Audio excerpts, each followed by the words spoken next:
before we get started. I'm just going to wait just 20 more seconds here to make sure everyone's able to log on. And while you're doing that, hi again, Dave Job of the Plan to Place, part of the consultant team. Welcome to yet another GPAC meeting. We have a great agenda for you, but as we always do before we get started, I'm going to ask a member of our team who will be doing the live Spanish interpretation for us to read this slide, and we'll go ahead and open that channel, and then we'll get started. So Maria, over to you.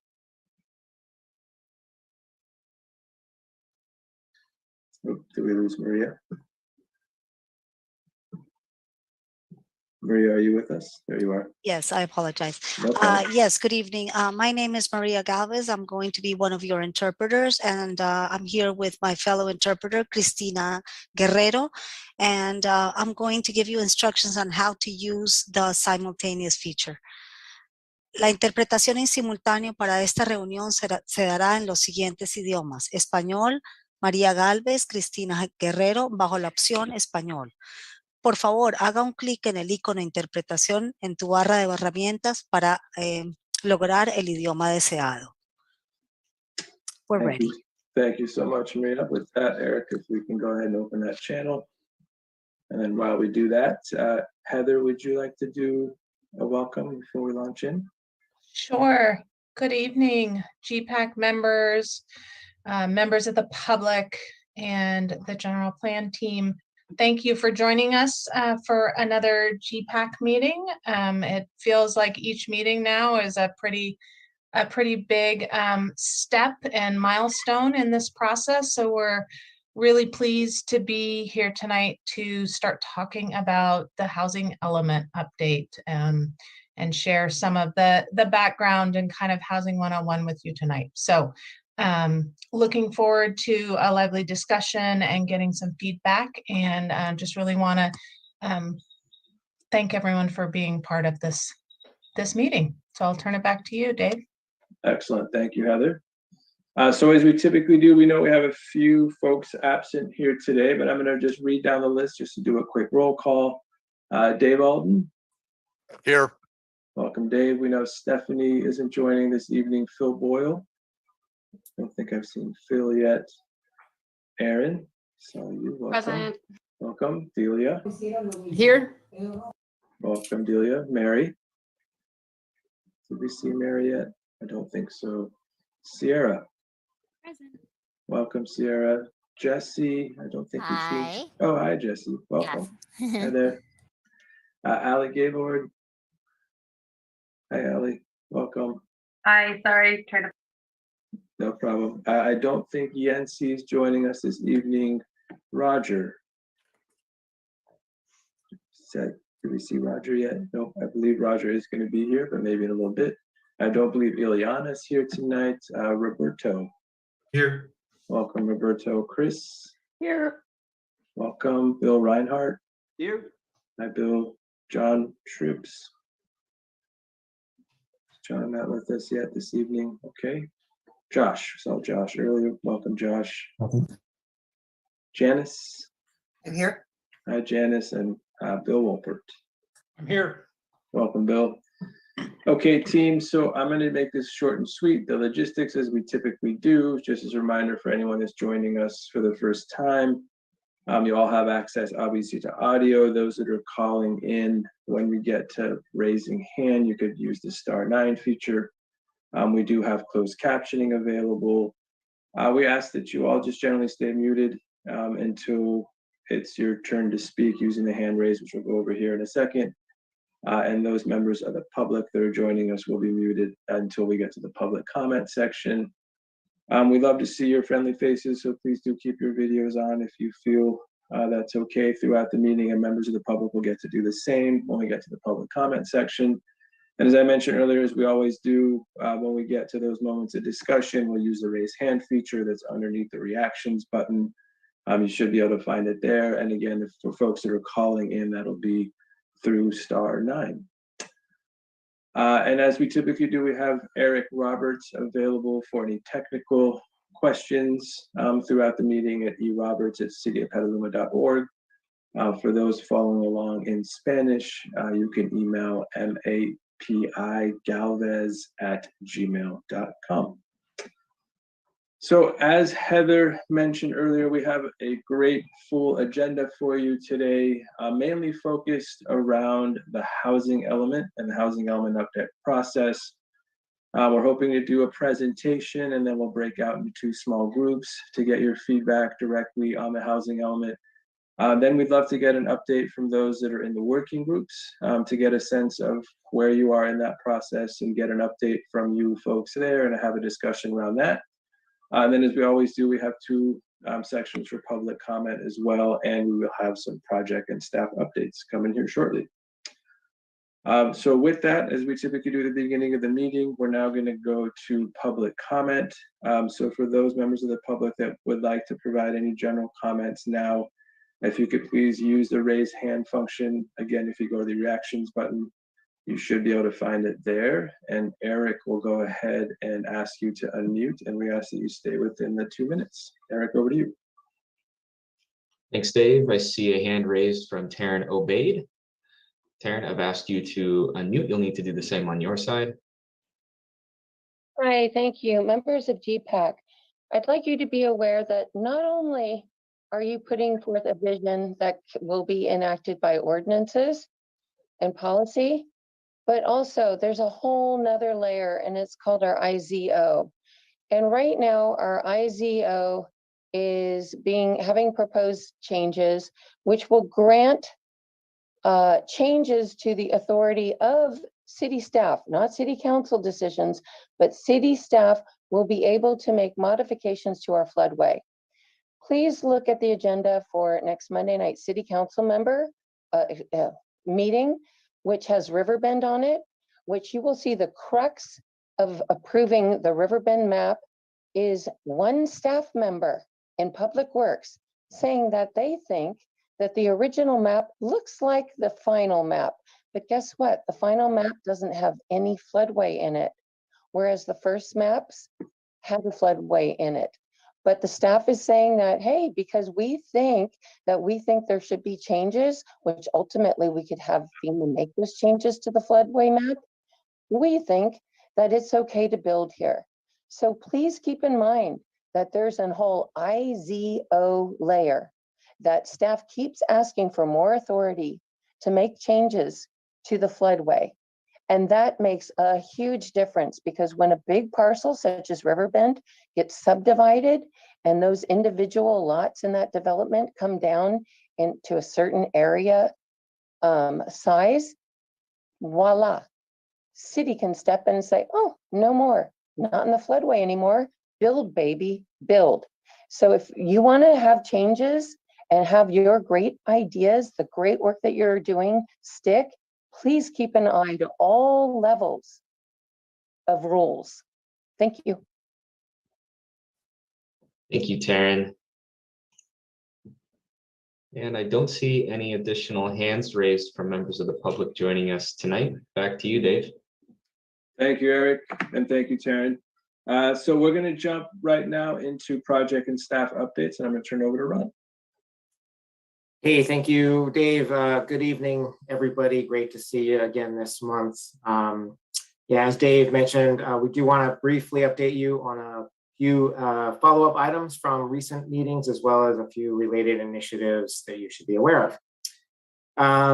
First of all, want to bring up the speed on the path that the vision materials have followed since your last meeting. And this slide is quickly just for folks who may not be familiar, but the vision and guiding principles are the foundation of the general plan. The vision statement's a description of the Petaluma that community members would like to see in the future, 20 to 30 years from now. The pillars, on the other hand, are an expression of core community values that the general plan should reflect and honor. And the guiding principles provide the direction to follow to achieve that vision. Importantly, these are purposely high level and lacking in specifics. We'll get to the details of the planning and the general plan that fulfill, that are true to the vision, honor their principle or pillars, and are true to the principles as we proceed with the planning process. Next, yeah, thanks, Dave. A tremendous amount of public input informed the development of the vision, pillars, and guiding principles. And you can see that progression on the screen. The bottom line is that we used a survey, listening sessions, area meetings, pop-ups, a workshop, and extensive input from the GPAC over the course of several meetings to update and refine the guiding principles and to craft a vision statement and pillars. The next step and final step is them going to the City Council on Monday of next week.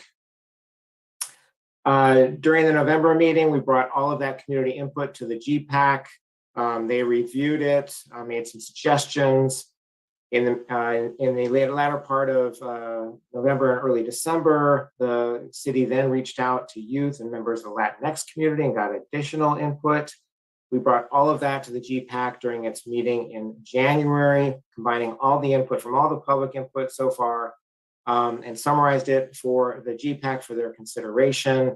GPAC had a very robust conversation at that point about the draft materials, made significant progress on revisions, hadn't finished, and so they created a working group to further refine the work, which spent 4 meetings over in quick succession, doing a very diligent, thorough job on making sure the materials reflect everything the community had shared. They did such a good job that when they brought back their proposed revisions to the GPAC in February, after very brief discussion, the GPAC unanimously recommended that they be forwarded to the City Council for acceptance. One quick final note, the vision, pillars, and guiding principles are not final until incorporated into the updated general plan that is adopted by a City Council. It is possible and even likely that they will get refined as we move through the planning process. That being said, the GPAC is very confident that they reflect everything we've heard so far from the community about what they like to see in Petaluma and how to achieve that vision. So since the February meeting, staff, consultants, and with support from GPAC working group members, Josh and Bill, brought this work to both the Planning Commission and the Climate Action Commission, excuse me. And I just got to say thank you very much, Bill and Josh. They both did a fantastic job representing the GPAC generally and the work of the working group specifically, and it was extremely well received. The commissioners and the public overwhelmingly celebrated the thorough community engagement process, the GPAC's thoughtful approach, and the quality of the vision materials. In short, the vast majority of comments were expressions of appreciation and affirmation. GPAC, you should be extremely proud of the work you did. And you should know that members of these other commissions share the pride in crafting such well-written statements to represent what the community truly would like to see. There were a handful of suggestions for further refinement, which we carefully logged and will use the next time the vision, pillars, and principles are revisited. Examples are on the screen and include context on the prioritization of components of each of the materials. Josh and Bill explained the thinking behind how parts were organized, and some people thought it would be helpful to be explicit about some of that document.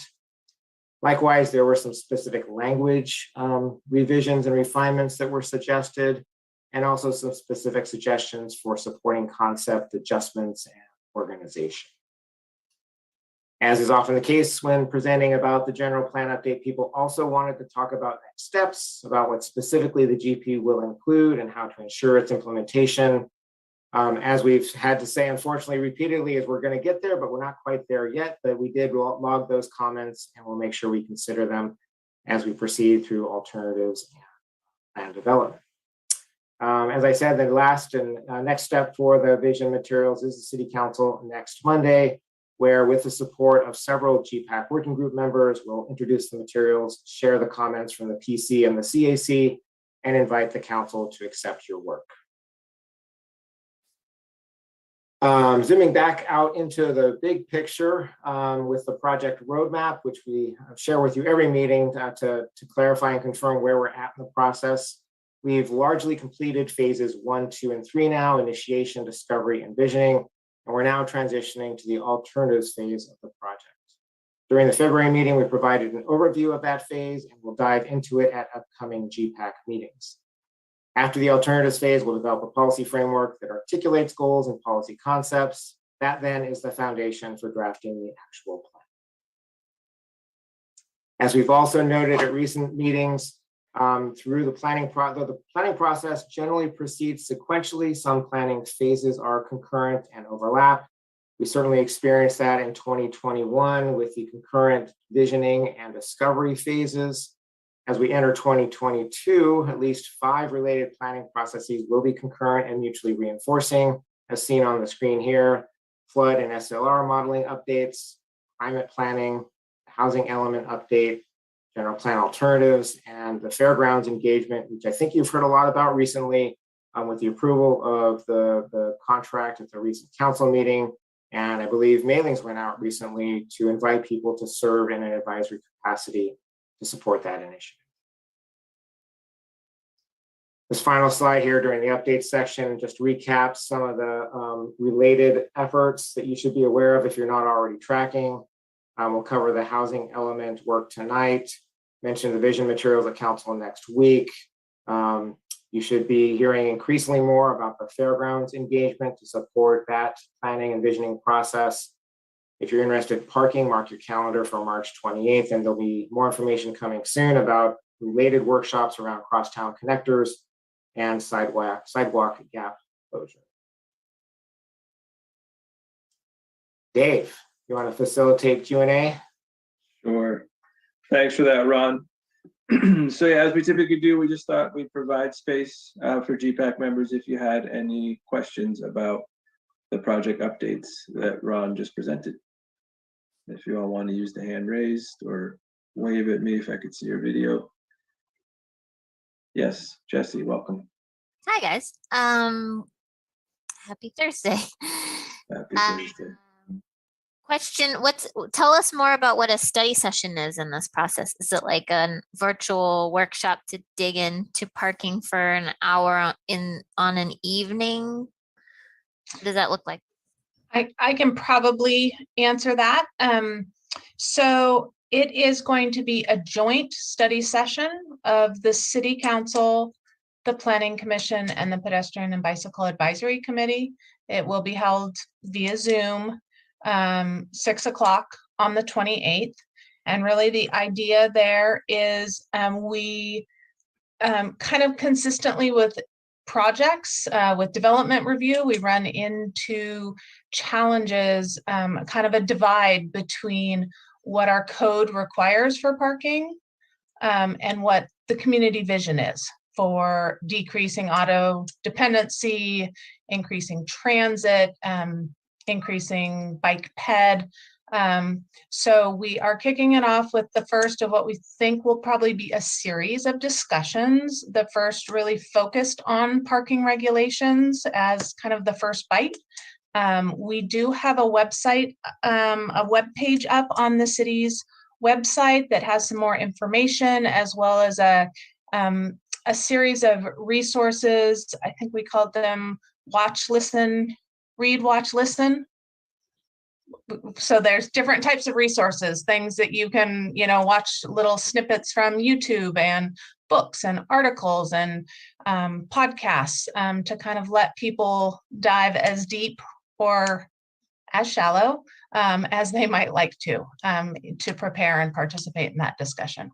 Okay, great. Thanks so much. Thank you, Jesse, and thank you, Heather. Bill and Janice, I see your hands up. Bill, welcome. Thank you. In reading through some of the information on the housing element, I understand that housing is a required chapter for the general plan, but so many of the steps required, especially now that housing is affordable housing is being mandated by the state.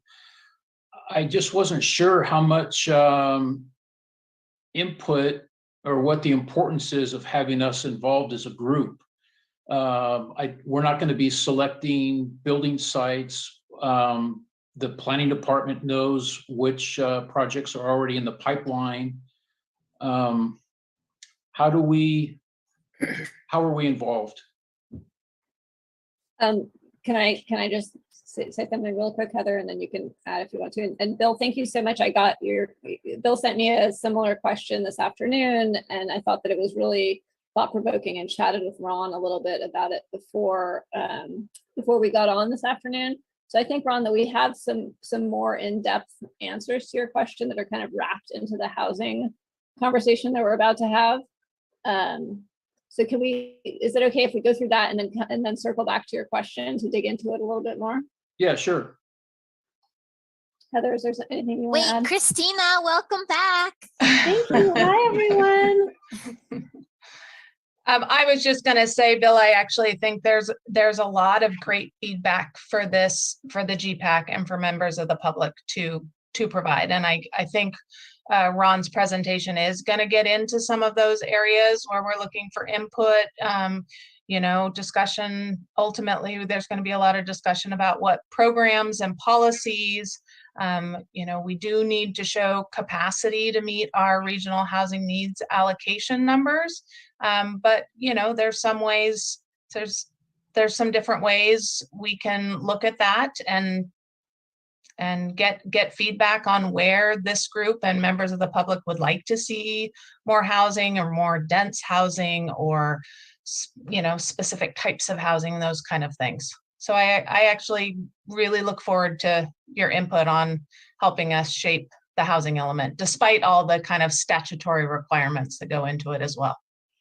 And really interestingly, because I can't stop because Heather got me started. Sorry. There is a big chunk of the housing element that is a statutory requirement, as Heather mentioned, but also the housing element has a shorter time frame than the general plan. So our housing conversation will kind of continue on outside of the context of the housing element. So there are multiple things to touch on. Okay, I'll look forward to the presentation. Thank you, Bill. Thanks for the question. Janice, welcome. This is back to the parking study session. Is that actually the goal is for updating the parking ordinance, the existing one? Is that what this is, the direction? The ultimate goal would be, there's no decision going to be made at the study session. It's really to, kind of get into some of the fundamental policies around parking, kind of pros and cons. What have other cities done? What if we did this versus this, different approaches to look at it. So it's to get feedback, get an idea of where, the council, the planning commission, pedestrian and bicycle advisory committee, members of the public, where there are desired changes, and ultimately that would inform revisions to the parking ordinance. So this is community-wide. It's not just a specific area or specifically for parking downtown. This is the bigger picture, correct? It's the bigger picture, and it might be that, some of the feedback is we need to look at different areas differently. So some of that, but yes, it's citywide. Okay, thanks. Great, thank you, Janice. So with that, I don't see any other raised hands. So without further ado, we are going to jump into the housing element update background before we turn it back over to you all to have a discussion. So Ron, back over to you.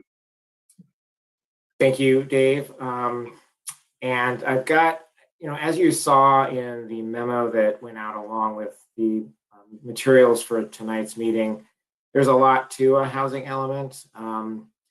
But the presentation is a bit long, 20-25 slides, may take 15 or 20 minutes or so. So I'm trying to keep it concise yet complete. And so appreciate in advance your patience as I work through, hopefully in a fairly systematic way, what is a housing element, what are its key components, and what process does the city and the planning team go through to do all the analysis and prepare everything necessary to have a housing element at the end of the day that the State Department of Housing and Community Development will certify, and that truly reflects what the people of Petaluma would like to do to advance housing production and equity. So very briefly, first, the housing elements, starting with some key facts, most of which make the housing element unique among required elements of the general plan. One is that it has a specific planning period, 8 years, whereas most of the general plan is more of a 20 to 30 year time horizon. And it must be certified. It's the only element in a general plan that must be certified by a state agency. And FYI, these 8 year planning periods are referred to as cycles. We're planning for the 6th cycle, which runs from 2023 through 2031. And there is a statutory deadline for getting that adopted, which is January 30th of next year. I like to think of a housing element really in 2 major parts. One, which you're all probably you've heard the most about, is the adequate sites, the sites inventory, which I'll say a lot more about in a minute, but fundamentally is an inventory of a city's capacity to accommodate its allocation of housing from the state via the regional planning organizations. The other part, which depending on the community in many cases is even more important, is the strategies. It's the policies and programs that a city puts in place to actually facilitate the production of the housing it needs. And as Heather already mentioned, there's an opportunity there, certainly for community to help clarify priorities, emphases, and areas in which they need attention more so perhaps than others. On the screen here is just a few examples. There's many different types of programs you could include in a housing element. A few are listed on the slide.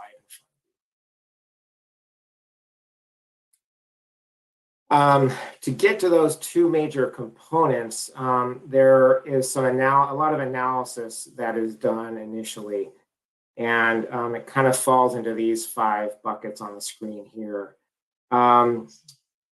The first 4 on this slide directly inform housing strategy development.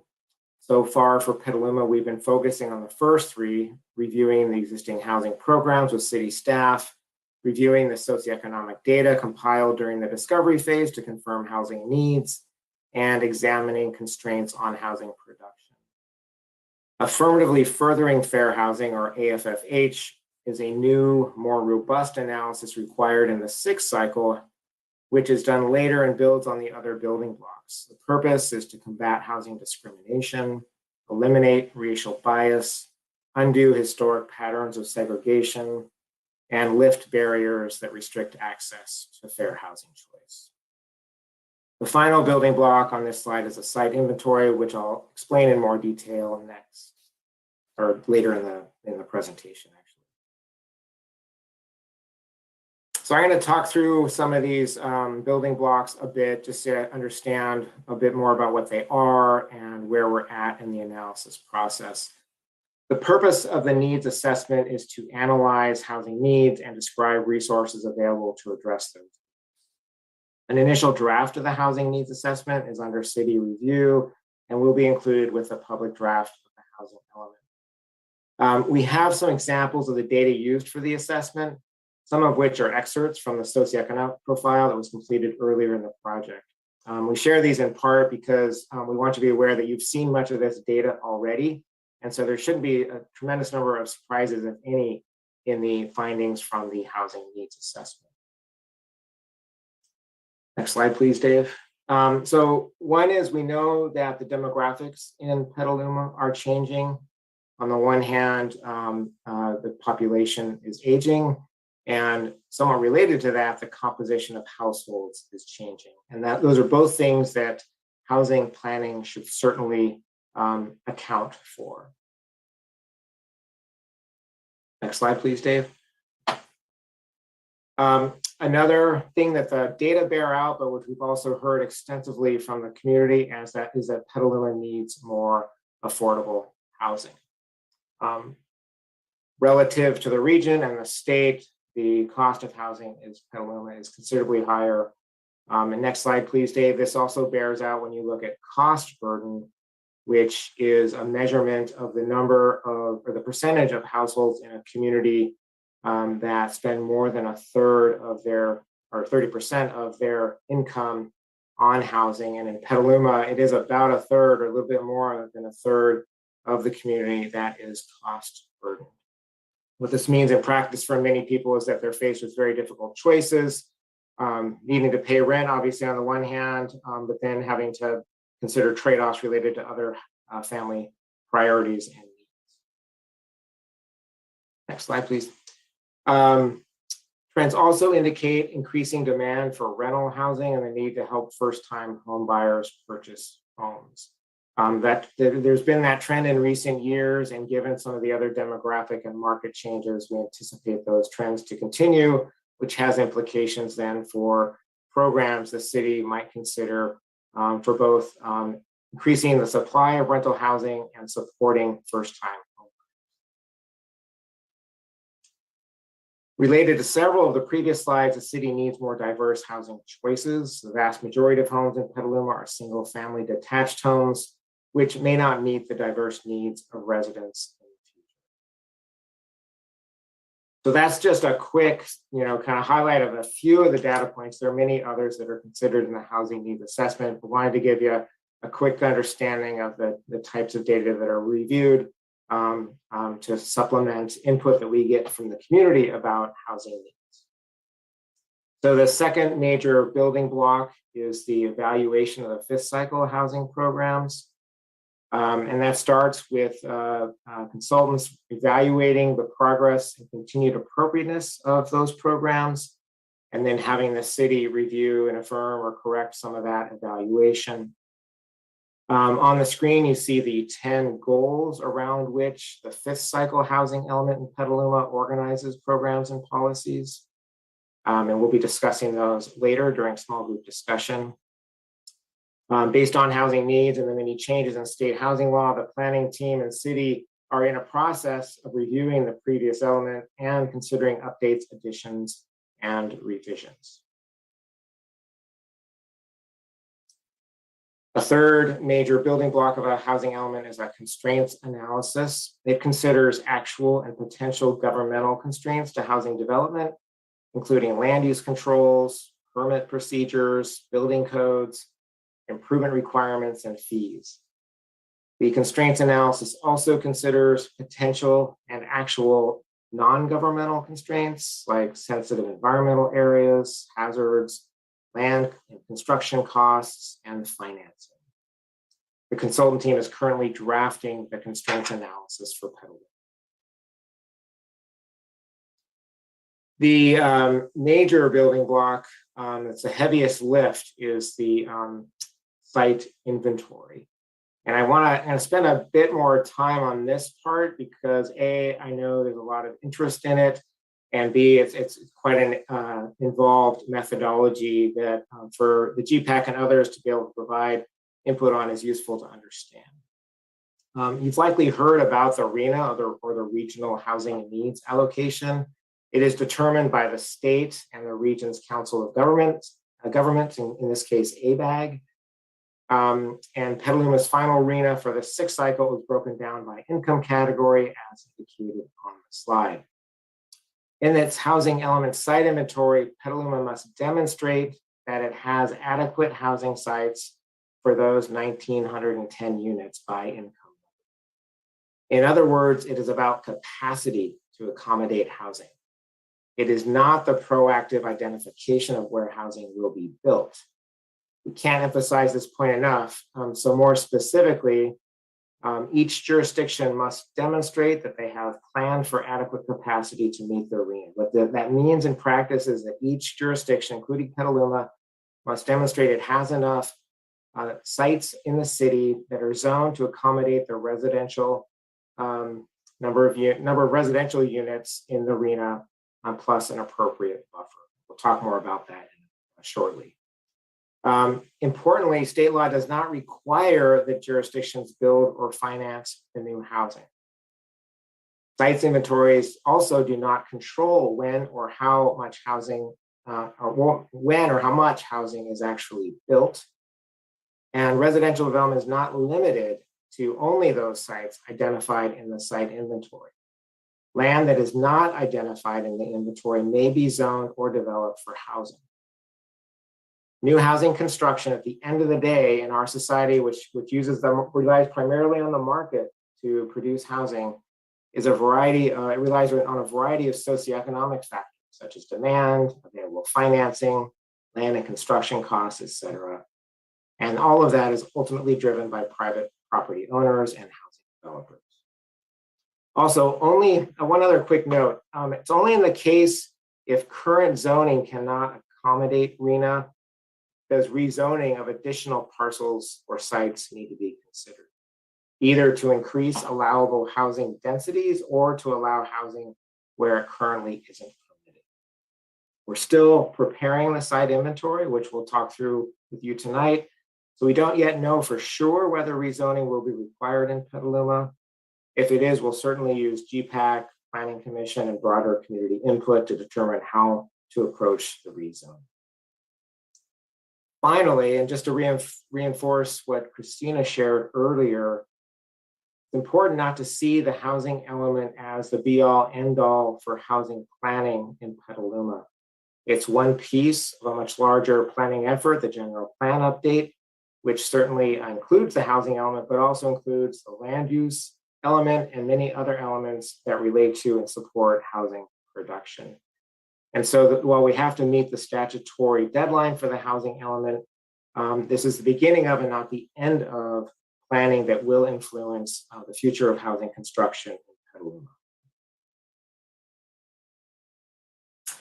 Next slide, please, Dave. That was a doozy.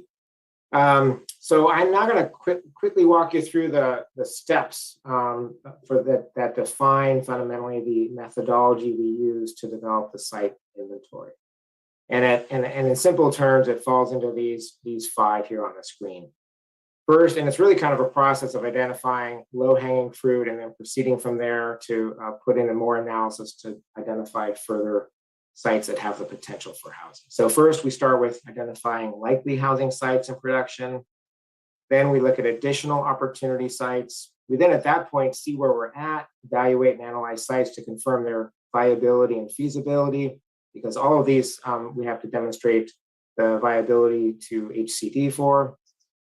We also calculate build-out potential to reasonably estimate in a defensible way how much housing will actually get built relative to capacity.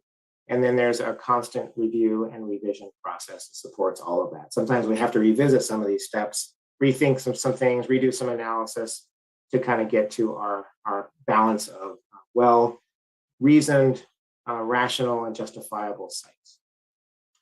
So next slide, I'll introduce you to that first step. And here on the screen in the table, you have a snapshot of the summary of the inventory as of today. And so the first step, as I mentioned, is to identify housing that is likely to be built. And that includes primarily two types. One is ADUs, or accessory dwelling units. ADUs can count toward RHNA if the projected number of units aligns with an established local trend using the annual average of ADU permit approvals from 2018 through 2021. So that's what you see reflected on the screen here in that third row by income category, the projection out based on recent trends. Second type of site that falls into this likely sites bucket are pipeline projects. And those are sites where housing has already been approved or is in the planning process or under construction. Pipeline projects for the sixth cycle can include residential projects that have been approved or are currently under construction, as long as they don't receive a certificate of occupancy before July 1st, 2022. So these steps, as you see on the screen, are reflected in the table showing you at the bottom line after you, well, let me actually say a bit more about the buffer. And so you get the balance of sites from ADU trends and pipeline, which gives you a total need still on the, looks like the fifth row. And then HCD requires that for some of the income categories, a buffer be added, because we know that not every site will actually have the housing construction that it has capacity for. In this case, this buffer reflects a 30% buffer. So we add 30% each of those totals and get a total of remaining housing sites that we still need to identify after looking at the likely sites. Which brings us to the next step, where we start with that balance, which is now the top row in this table. And so the next step is to identify additional opportunity sites. Opportunity sites include some sites that were in the 5th cycle inventory, as well as other sites that allow residential development, but are not yet in the pipeline for development. Generally, available sites can be reused from the 5th cycle, but they must be evaluated for continued feasibility and for suitability relative to community priorities. For example, factors such as the floodplain, proximity to transit, and habitat preservation. The other piece of this bucket, sites of interest, are those where there is demonstrated interest in building housing through inquiry from property owners, previous application submittals. It also includes non-residential sites, public or commercial, that the city staff has flagged as potential housing sites as well. When you add those to the total site capacity, we see at the bottom, sorry, David, don't mind going back for a minute. You see at the bottom, the total additional sites, which when you sum together with the sites from the previous slide, shows that under the current analysis, which is still in progress, the city has sufficient capacity to accommodate its RHNA. But as I said earlier, next slide, please, Dave, the process certainly doesn't end there. There's an ongoing process of evaluation and analysis of sites. That includes a variety of means, including GIS analysis, aerial photos, field visits, because HCD requires that we demonstrate that each of the sites in the inventory is actually, can reasonably be expected to produce housing in the planning period. In some cases, this results in the removal of inappropriate sites. There's also instances where new sites are discovered that then are added to the inventory. And that's actually part of the reason, as Heather mentioned, we'd like to get the public involved in the process, because it's not uncommon that people identify sites that hadn't previously been identified through one of the steps I already outlined, and we have the opportunity to make those additions. Likewise, there may be sites in the inventory that people see that they think for some reason or another are not really realistic, and so then it's helpful to have those pointed out, and we can reevaluate those as well. Next step, please, Dave. Ron, can I just add really quickly, just to re-emphasize to both GPAC and members of the public, I really want to be clear that we're working on gathering this information. So please don't take one number that we're using as an example and kind of get attached to it, because it is going to change and it's going to shift. And, you know, we were working on some of these sites and numbers and calculations even this afternoon. So it's still in draft form, but it seems really important for us to be sharing it and give GPAC and members of the public an idea of how things are lining up. So I just really want to emphasize that again. Thank you, Heather. Yes, and again, this is all very much a work in progress. And so the timing of this meeting and the session with the Planning Commission next week is really perfect, because enough analysis has been completed so that we can present it and get reasonable and useful feedback from folks. Another piece that's kind of part of the ongoing process that we have to revisit as needed is this process of calculating build-out potential. During steps 1 through 3, the existing zoning is used to calculate the potential build-out of each parcel to a maximum of 70% of zoned capacity or permitted capacity. This threshold can be modified, however, for individual zoning districts by demonstrating a historic pattern of achieving higher densities through built or improved projects. Each parcel is also categorized by income category, which with parcels that allow 20 dwelling units per acre or more being categorized in the low income category in suburban communities like Petaluma. And then finally, for areas with no density limit, such as your downtown specific plan area, assumed density for parcels is based on densities of other projects in the area. Again, this is also kind of an ongoing thing, but it's constant review and revision process based on further analysis, based on public input. But at the end of the day, we work hard to find the best set of sites within the city that are appropriate and that meet the mandated RENA. As I mentioned earlier, if the city cannot meet its RENA under current zoning, at that point, locations are considered where additional new housing can be built. And this can be achieved by upzoning, allowing housing where it's not permitted, or increasing or changing or adjusting development standards to allow more housing where it is already permitted. The final sites inventory, just so you know, will be included in a detailed data table following a template provided by HCD, and all the sites with their characteristics of each, including existing zoning, use, build out calculations by income category, and documentation of the viability of each parcel is included in that table.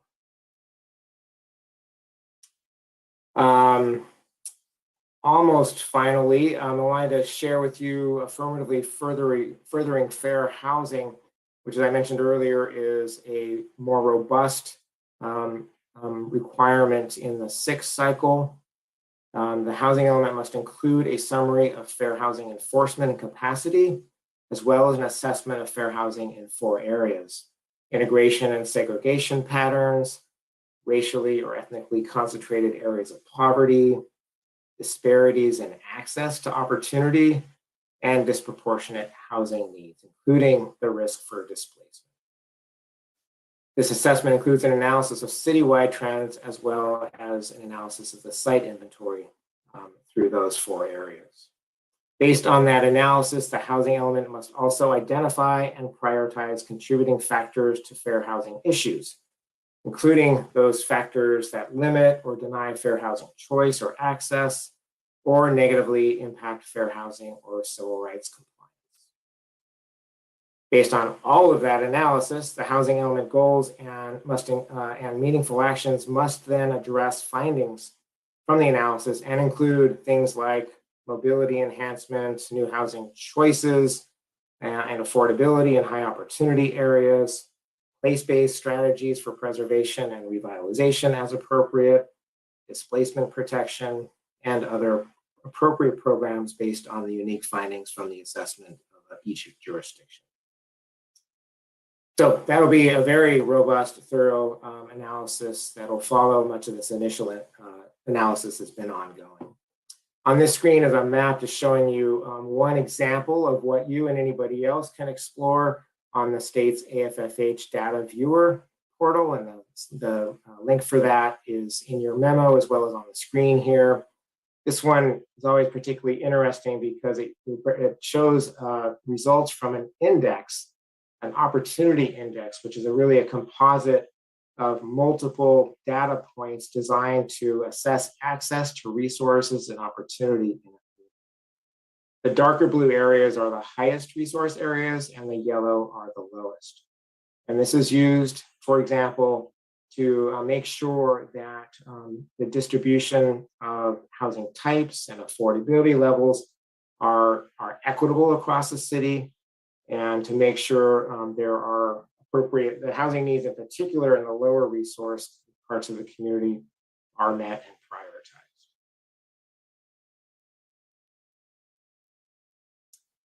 prioritized. Second to last slide here. So shifting briefly to the role of community in the housing element planning process. First want to just note that we had the housing element in mind while we were doing all of the engagement in 2021, which was focused on informing the vision and alternatives phase specifically, but much of it also informs the housing element.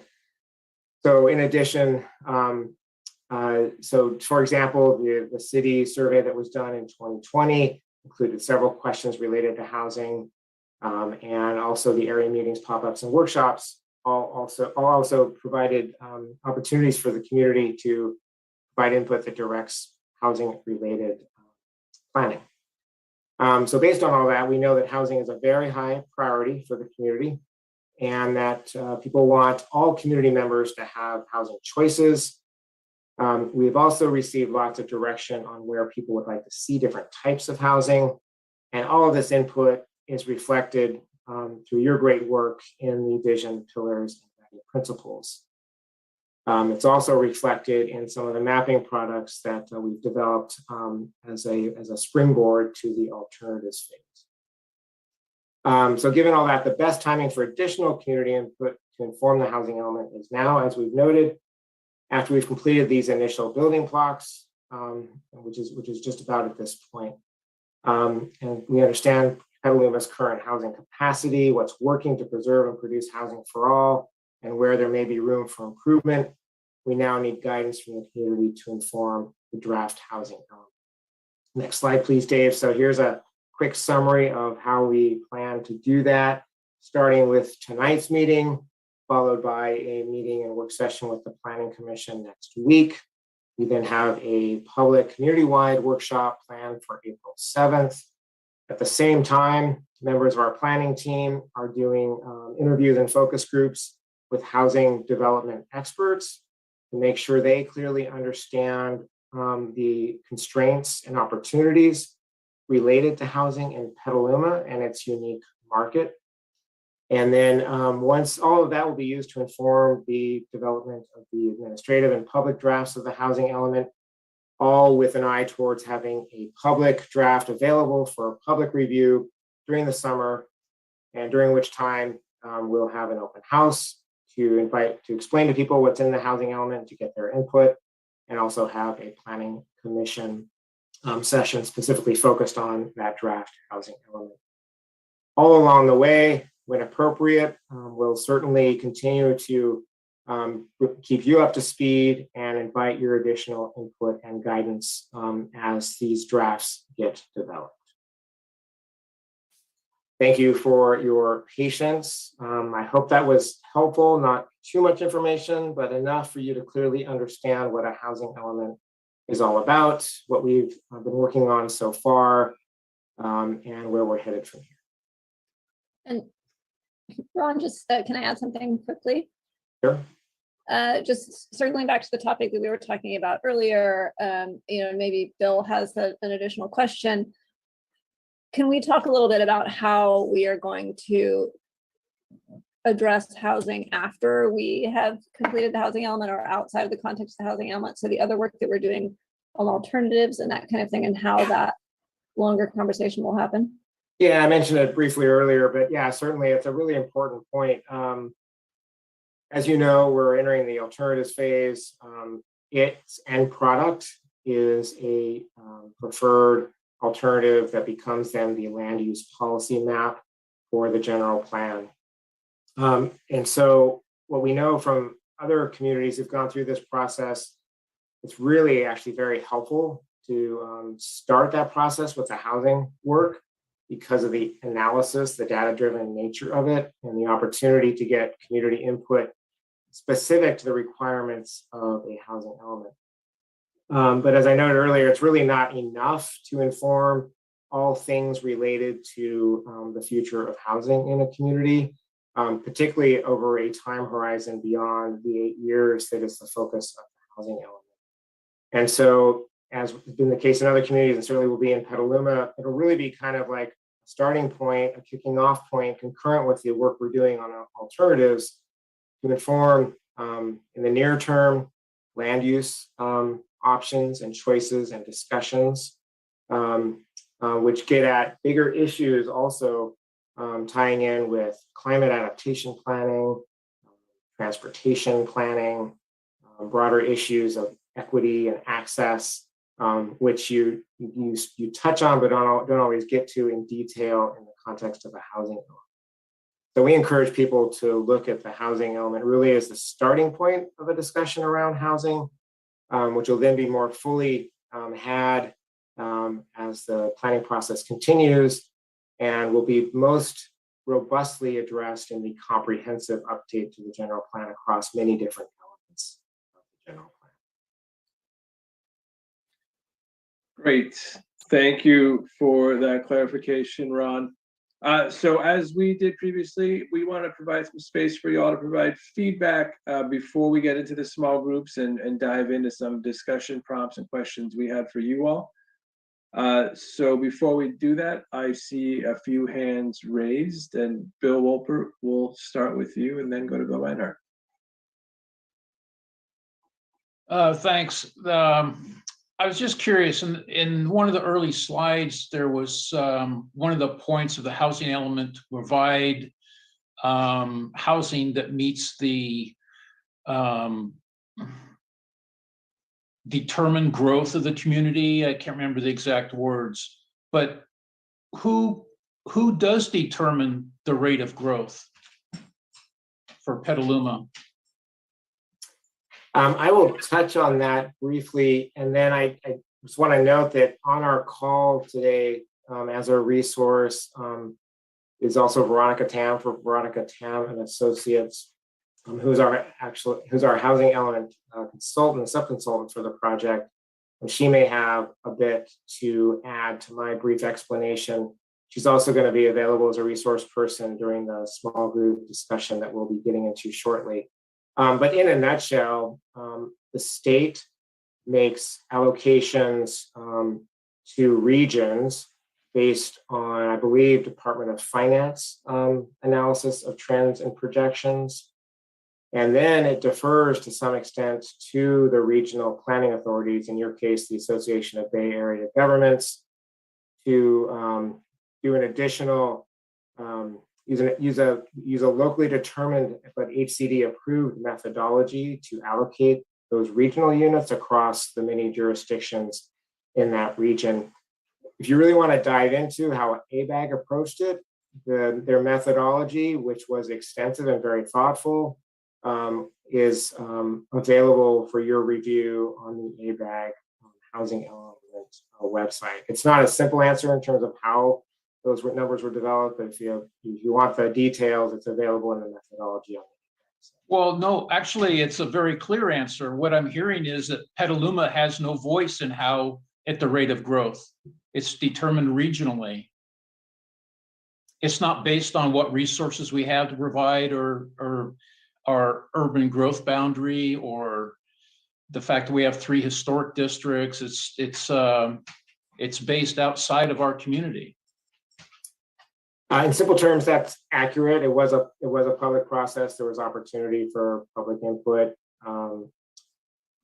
But yes, fundamentally, it was a decision made at the regional level. I add to that, Bill, there was, in ways that we could have input at the local level, we did.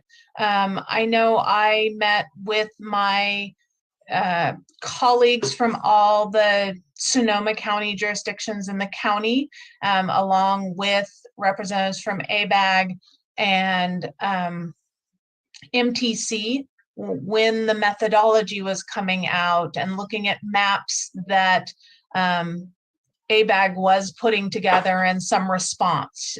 So where those opportunities were, and I specifically remember some discussion about areas that were historic districts and saying, well, you can say this is a low density area of the city and there's room for growth, but this is a designated historic district. And so to allocate, to incorporate the level of development you're seeing just kind of from an aerial outside of Petaluma view, you're saying, we'll triple the number of units in the Oak Hill Brewster Historic District, or those kind of things. Or I know with the county, a big concern was some of the areas that were being looked at for intensification weren't near any transit. They were out, in the county where there was no transit, no services. So where there was opportunities to voice those concerns and provide feedback, we did.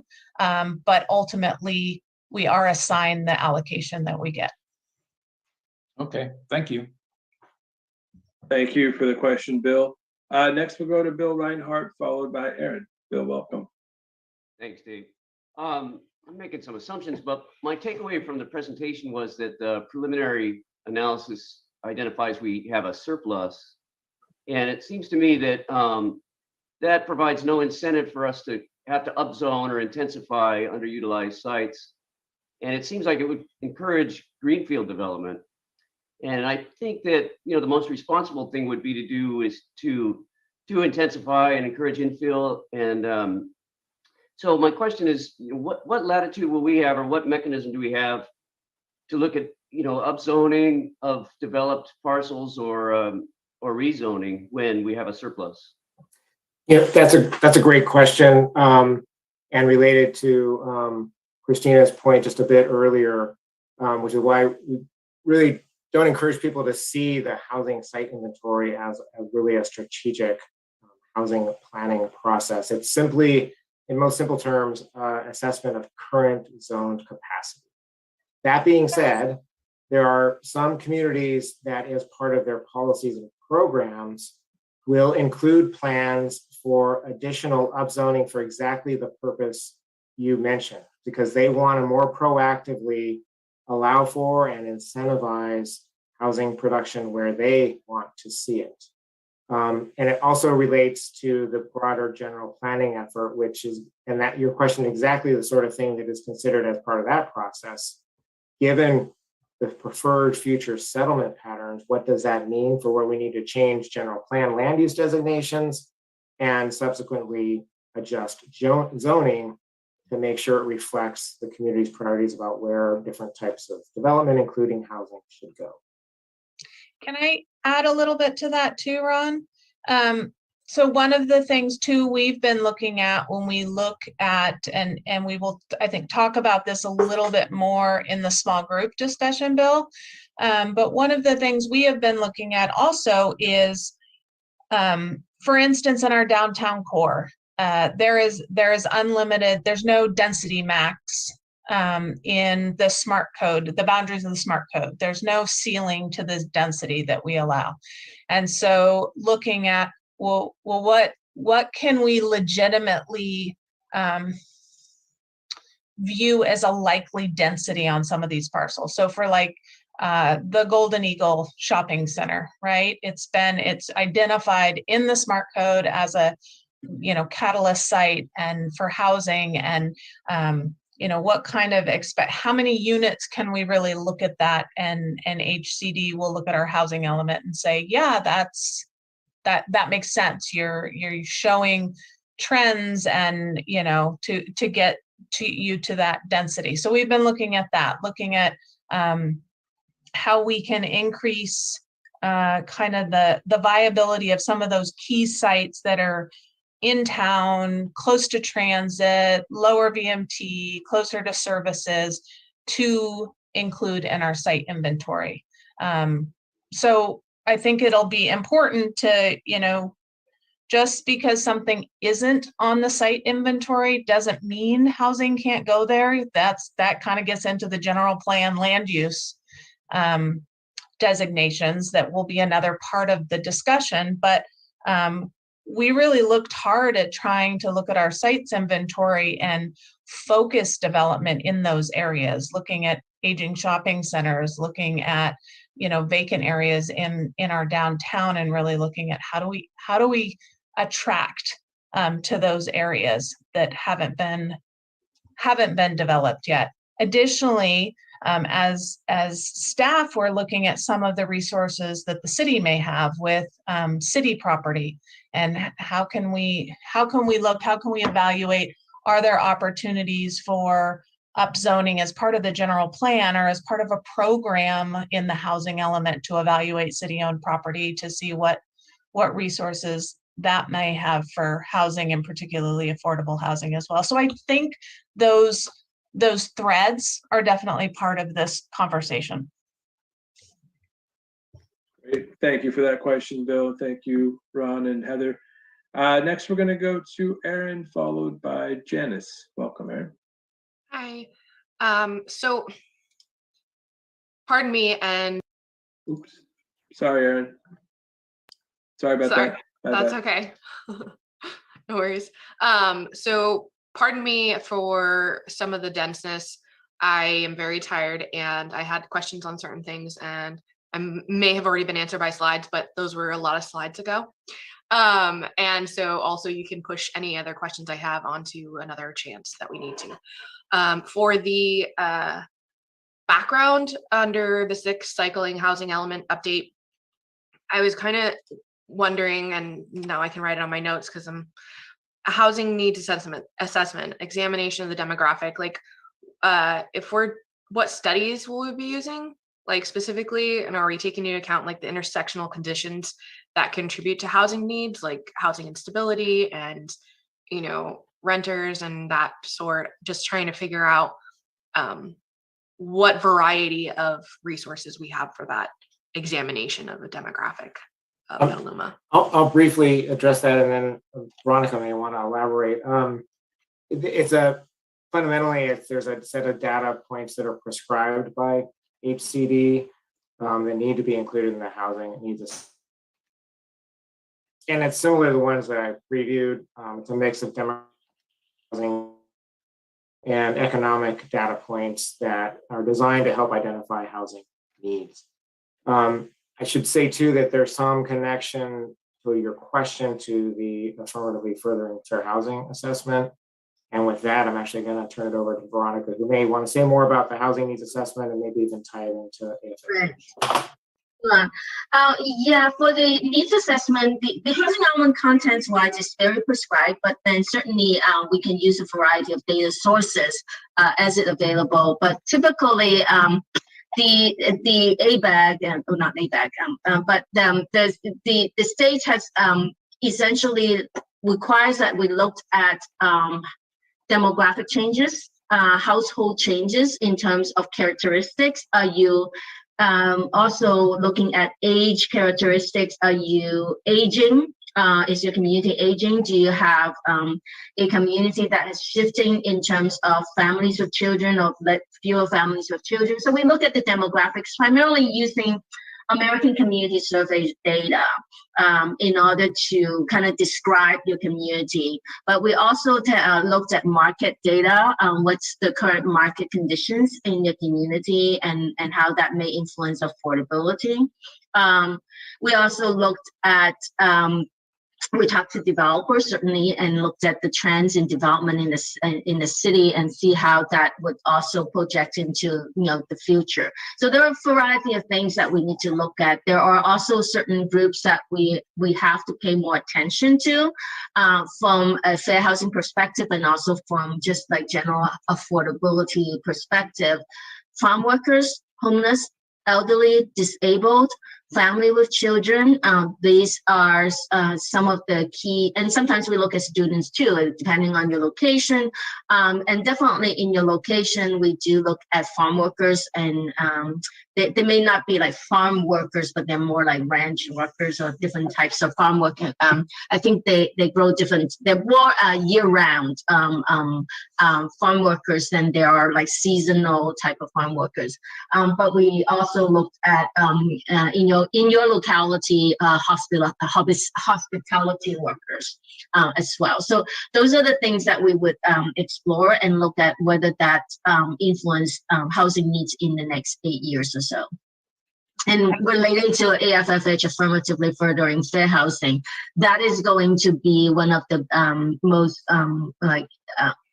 critical change in the housing element, how you looked at housing, whether we are for promoting a variety of housing types in the community and also spreading housing housing in different parts of the city. So we're not focusing or we're not concentrating certain types of housing in one location. I think earlier one comment, a question was relating to the RENA, why it's like it's certainly providing more than you have enough. Like RENA, regional housing needs allocation, the number that you're given is a minimum, not a maximum, but providing more housing types allow people the choices to move and to different places and locations. So. Sweet. Thank you. Aaron, did you have another question? Sure, yes, I'm sorry. So under the constraints analysis, I'm wondering, does zoning fall under this as well? Simply, yes, development standards, development planning and permitting processes. Yeah, we try to get very clear about both the governmental and non-governmental constraints to get in the way of housing production. It's always a bit of a balancing act because those are in place in part to make sure a community gets the types of construction and development that it would like to see. And so you just need to make sure you do that in such a way that doesn't get in the way of the production of the housing needed where it's designed.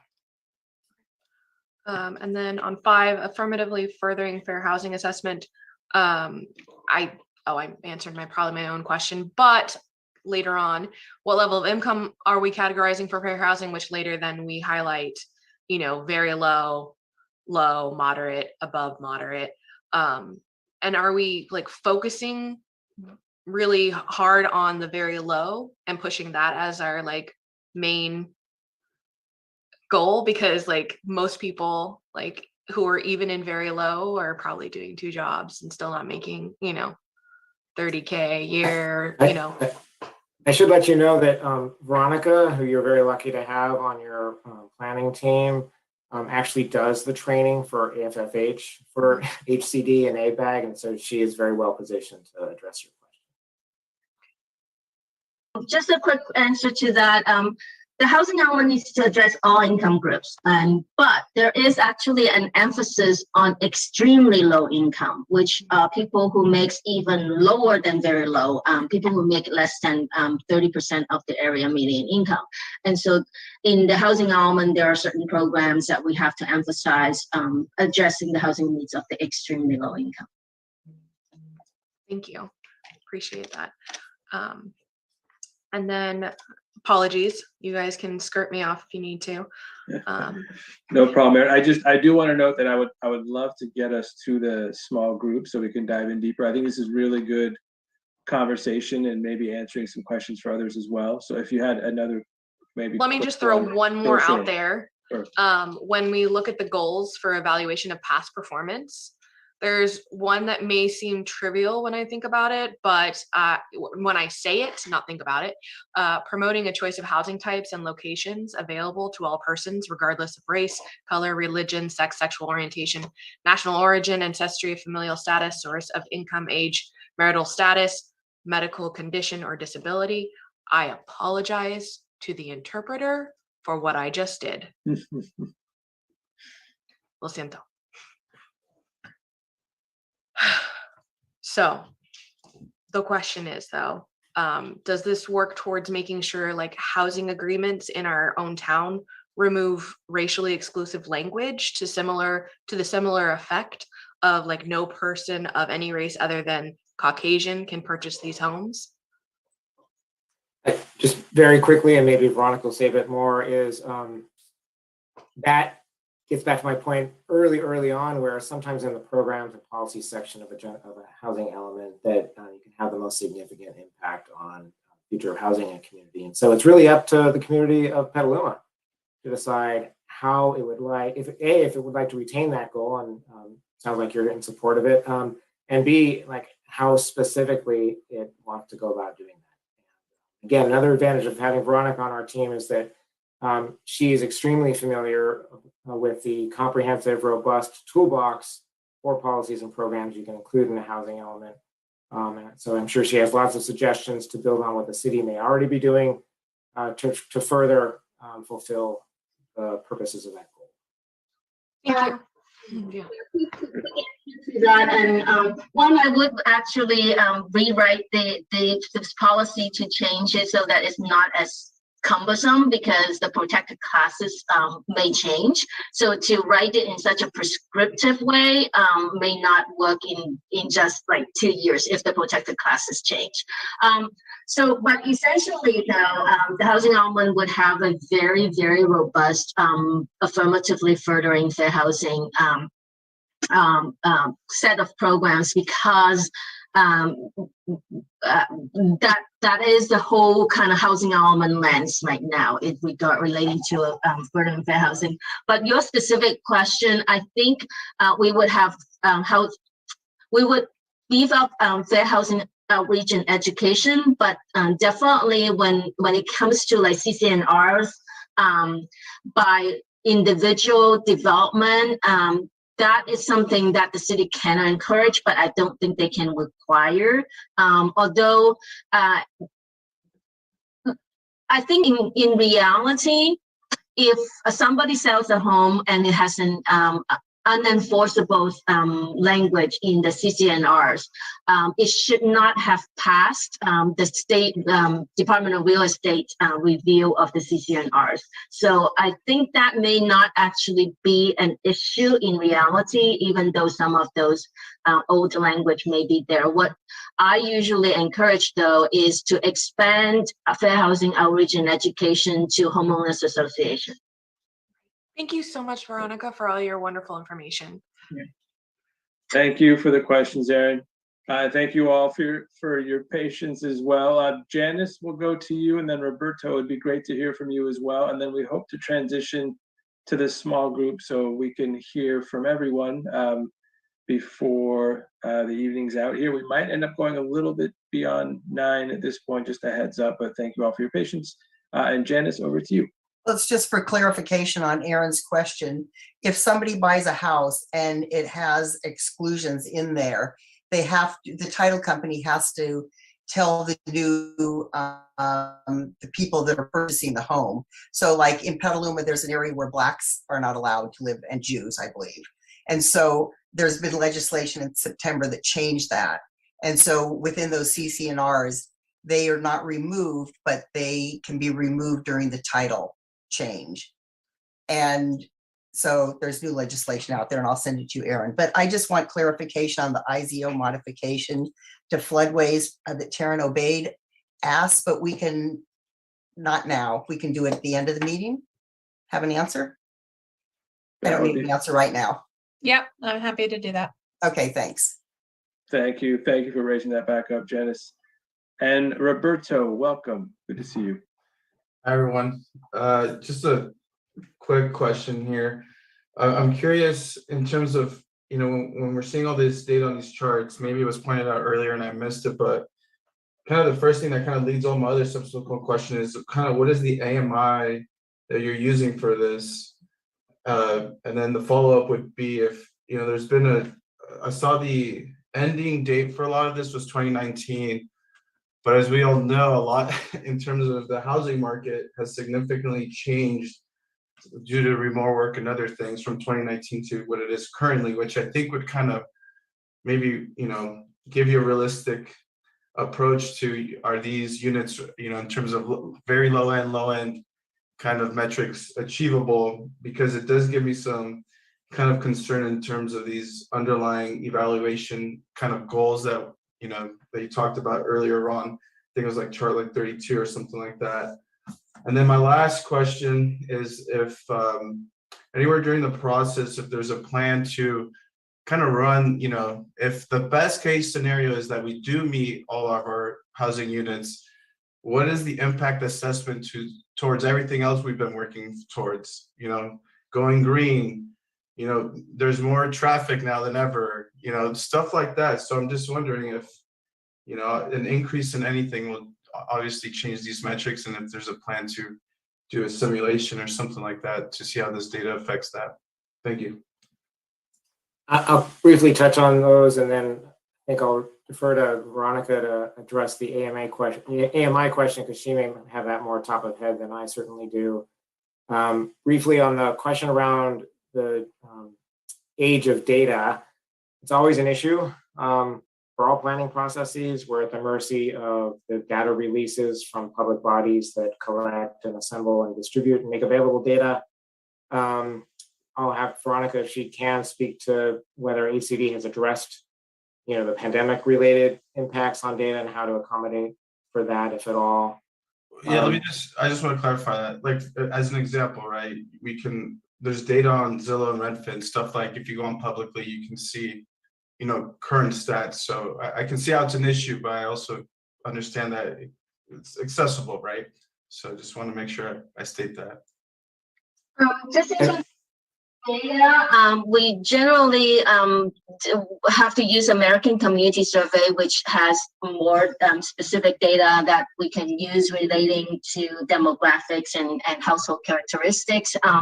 And even housing stock, but we do try to update it with like exactly Zillow and that type of current market conditions information. So we do try to update that to some extent, but that kind of data is not, it's a snapshot of who listed the homes out there. So it's not necessarily particularly indicative of the current condition either, but we do try to supplement it with information. Regarding your question about AMI, when we compare affordability, currently we use the current area median income for the county because you're not allowed to actually use your local jurisdictional income information because you have to use the county-wide area median income, because the whole concept about housing and housing element is that you bring in people from other parts of the county as well. So you're not using your local jurisdictions to measure affordability. But the AMI, the area median income, is adjusted annually. So as the city builds affordable housing in the future, what constitute affordable housing would be using the adjusted annual area median income for the year that the housing is available. So. Right. I mean, do we have a number though that we can base our discussion of, just for the sake of today? Yeah, let me, I'll get back to you. I'll look it up right now, but. And while she's doing that, if I understood your third question, just briefly, again, the inventory is an assessment of capacity based on existing zoning. So it's not changing anything in the current land use, in current general plan land use, map, designations, or any of the current zoning. So it, by in and of itself, doesn't have any direct impact on the achievement of community goals that are impacted by the location of housing. That being said, again, we do have that opportunity through the general plan update to think very hard about where the general plan and by as a reflection of the general plan zoning does allow, incentivize, encourage, prioritize housing and other types of development. Does that answer your question? It does, but it's not, I'll be honest with you, it's not the answer I guess I was looking for.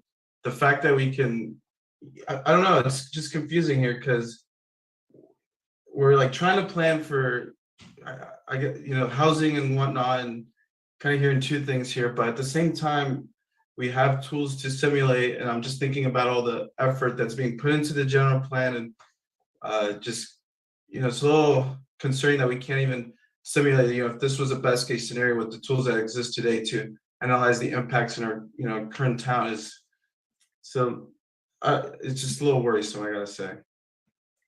So. Just kind of get back to your question. Currently, the median income in that we're dealing with is $103,000 and $300 for a household of 4. That's your median income for a household of 4, and it's adjusted by household size and by different levels of income. So anybody who makes can be making $93,000 for a household of 4 is still considered low income. Great. Thank you for that information, Veronica and Ron. Heather, I saw you unmute. Did you have something you want to add? Well, I just want to, kind of go back to what Roberto said was, and I'm not sure if this is what you're kind of trying to touch on, but when the existing general plan was adopted, part of it was an environmental impact report that looked at the impact of all the things that were laid out in the general plan. So, kind of assumed number of housing units and, types of where commercial was and where industrial was and that kind of things. And then those environmental impacts associated with kind of that build out is the term that's used, was analyzed in the EIR. We will do something the same for this general plan. So we'll start looking at alternatives and evaluating alternatives and select a preferred alternative. And ultimately we'll have an environmental impact report that looks at that ultimate vision. And it's, you know, because it's a general plan, it's a 30,000 foot, not a, you know, exact, your access is going to come off of the street, or those things that happen when a project comes in on a project level, but it will look at the overall impacts and outline that in the environmental impact report. So I don't know if that gets at. Oh, it does. Yeah. Thank you, Heather. Okay. Yeah. Okay. Fantastic questions. Really thoughtful. Thank you for that. And just in case you haven't got enough housing, we're going to now break out into small groups and talk more about the housing element update process, because as we all know, this is a really important step. We are about, I'd say, 15 to 20 minutes behind our initial schedule, but I think we could still leave a good 20 minutes of discussion with you all in small groups and then come back and do a quick report out, just to respect your time and try to stay fairly close to a 9 o'clock closing of the meeting, although we might go just a few minutes over tonight. So as we mentioned earlier, our hope now is to break up into 2 groups, and we've just randomly selected members of the GPAC to split up, and members of the community as well would be split up evenly. And we want to go through these 3 questions with you all. We're going to bring up a virtual whiteboard as we do in the past with these questions, and we'll go through them each in detail. But one is to start with just to get your feedback on how well the goals in the 5th cycle housing element, so the current housing element as it's getting updated, reflect the vision, pillars, and guiding principles that we've all decided, that we've all kind of worked on and got pretty well along and approved recently. The next question is what characteristics or what characterizes sites where you think future housing should be developed, why, and what densities and heights are appropriate at those sites. And this is building off the conversations we've had in the past. We'll bring up a map and we can talk through that with you all as well. And then finally, what policies or programs should the city prioritize to make sure future housing reflects the community's priorities? Obviously, this report back timing is off here. We're going to push it a good 10-15 minutes to give everyone hopefully ample time to have that discussion, and then we'll come back and do a very short report out before we go to the working groups discussion. Ron, I see you want to add something. Yeah, I want to make a suggestion, Dave, just given Sure. that we're short on time. I'm going to suggest the small groups start with the second question. Good call. Because I think we have so much good input on that's directional in nature, as captured in the vision guiding principles, that we have a lot to work with to evaluate and update the goals. What people haven't yet had an opportunity to talk about specifically is housing sites. And so I'm guessing that people will be most interested in that map-based conversation, followed then maybe by a little bit of time focused on policies and programs, because just hearing questions people had, I know there's considerable interest in that as well. So that'd be my suggestion. And then only as time permitted, maybe come back to the 5th cycle goals. That's a great suggestion, Ron. Yeah, I mean, that way we can spend a good chunk of time, maybe a good 10 minutes or so on each of those last 2 questions. And then, yeah, if anyone had thoughts on the first, as Ron mentioned, we could always come back to that as well. So before we launch in, as we always do through our interpreters, I just want to ask if there is anyone following along in Spanish. If you can, please use the raise hand feature to let us know, and that way for members of the public, we'll make sure that we keep you in this main room with our live interpreters so that you can continue to follow along that way. And I don't currently see any raised hands. If you do get moved to another room, you could always leave that room and come right back here if you want to continue to follow along that way. So with that, I'm going to stop sharing screen. And I'm going to turn it over to Eric. We have the thumbs up to click the magic button to go ahead and split us up. Yep, we're ready. You want to open up the breakout rooms now? Excellent. Yes, let's go ahead and do that. Thanks. See you all back here shortly.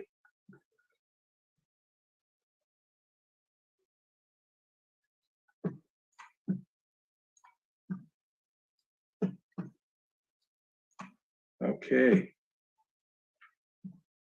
Excellent. So for those of you that are here with me in this main room, as Ron mentioned, we're going to go ahead and launch right in. I'm going to go ahead and share my screen here in a second again so that you can follow along. But the hope is for us to be able to fairly diligently get through these two questions. As Ron mentioned, we've had a lot of conversation about sites, about development areas, and about areas of growth in the past, but we wanted to get your input on what characterizes sites that you think could be good for future housing, and maybe why that might be the case. And then we can talk a bit more about densities and heights as well that might be appropriate, because scale is often kind of affiliated with the housing element update process to ensure that there's enough room for the housing that we're proposing. We do have a map here that's straight out of a GIS map that is a bit pixelated, but you all know the city so well, I'm sure we can still use this effectively to drop sticky notes on the map. These colors, as you can see here, associate with pipeline projects, opportunity sites, sites of interest, and rezone areas that would require rezoning for housing to occur. And again, I very much apologize for this slightly pixelated map. But with all that, I'll go ahead and stop talking. And you all can, we have a fairly small group here, so members of GPAC, if you want to just feel free to unmute yourself or use the hand raise and give us feedback that way. Heather, am I wrong? Has this map been shared with the GPAC, or is this the first time they're seeing it? No, this map is in flux, but what I can share. So again, as I kind of said with the numbers, please know that this is draft. This is, you know, us really looking at it, but it gives you a sense. I'll run through things really quickly just because I'm sure you're wondering, what are all those colors? So the orange are pipeline projects. So those are things that, like that one is Deer Creek Village, which has an approved, I think it's 149 unit apartment building on it. You see the Meridian at Corona Station further up in orange there. The Riverfront project, Quarry Heights, you know, so you'll kind of recognize some of these. The blue sites are sites that were identified in the fifth cycle that have not been developed, but do seem like good opportunity sites. And there's one on the far left-hand bottom. I'm not sure what that one is. So that's what I mean. There's still a few that might not be correct. We've taken off a lot of the fifth cycle sites that the community input has been that they are no longer appropriate under the kind of community conversation we're having. So you'll notice kind of up along Petaluma Boulevard, between 101 and Petaluma Boulevard, there had been a bunch of sites that were identified in the fifth cycle housing element, and we have heard loud and clear from the community that those are not appropriate sites. So we have taken those off this map at this time. But you'll see Golden Eagle, you'll see the Hines, or what was the Hines, but now just let's call it the smart site. Down in the center, so those blue sites. The pink sites are sites that we have had either came up in the ULI technical advisory panel. We've had interest. So for instance, that there's a pink kind of by the cursor that is the Target Shopping Center. Well, the owner of the shopping center has approached staff about incorporating apartments there. So areas where the property owner has come forward and said, hey, I'm interested. The Lucky Shopping Center is another one on the boulevard where we have been approached when the property owner has inquired. So kind of pulling those sites out. And then finally, some of the rezone sites, some of the areas like the Scannell site there, it is not currently zoned for residential, but it could be, but it would need to be rezoned. So some of those sites. So I will leave it at that. Trying to be Thank you. quick. Thank you, Heather. Thank you. That's really, really great to have that background. So any thoughts on that? Any sites that you see that are identified that you want to give feedback on, or any others? Yes, Mary, welcome. Hi. I think the first question was, what's our what are the elements or the criteria of a site? Yes. And, Yeah. So I think it's critical to have existing infrastructure in place as one of the top criterias, readily available to transit. And there are places that have small sites that are already in kind of these old neighborhoods that have maybe a little store, and they can become a complete neighborhood if you add a denser mix of housing. There's some, I can think of specific sites. For example, on Western, there's a big lot right across from the Fair West Market. This is already a place with school, churches, a little pub, raised deli. Think about these kinds of places that are all just waiting for some multifamily or a type of housing that's not just a single family residential. And I don't know the level of detail that we're getting into today, but I'm really happy to see that those two, the area around the river and the North Reach are not slated for housing. And of course, the big question is, are they going to be slated for commercial? Because that would also not be the direction of all the input that we've received. So hopefully when you remove housing, it doesn't mean that commercial is going in there. Hopefully that green is going to stay green. Can I just to emphasize, Mary, so they're not identified as a housing inventory site. What so far, this draft does not include those as housing inventory sites like the fifth cycle does. What needs to be really clear is that doesn't remove the residential zoning currently. So just taking it off the housing sites inventory doesn't change the zoning. So if it's zoned residential right now, taking it off the housing inventory site, the site inventory doesn't change the zoning, but we are about to move into the land use discussions and the alternatives and those things. And that's where that would really come in play. And the reason I would just want to emphasize that, because I would just want to be clear across the board that if something's not in the housing element site inventory, doesn't necessarily mean no development or no residential development can happen. So it would be something we would want to then come back and talk about as part of those land use alternatives. Yes, I really appreciate that. And I think that just says there's more work to be done. Don't give up yet. And we won't. But I think, we have these major corridors. We have Washington and we have McDowell, and they've got transit. They've got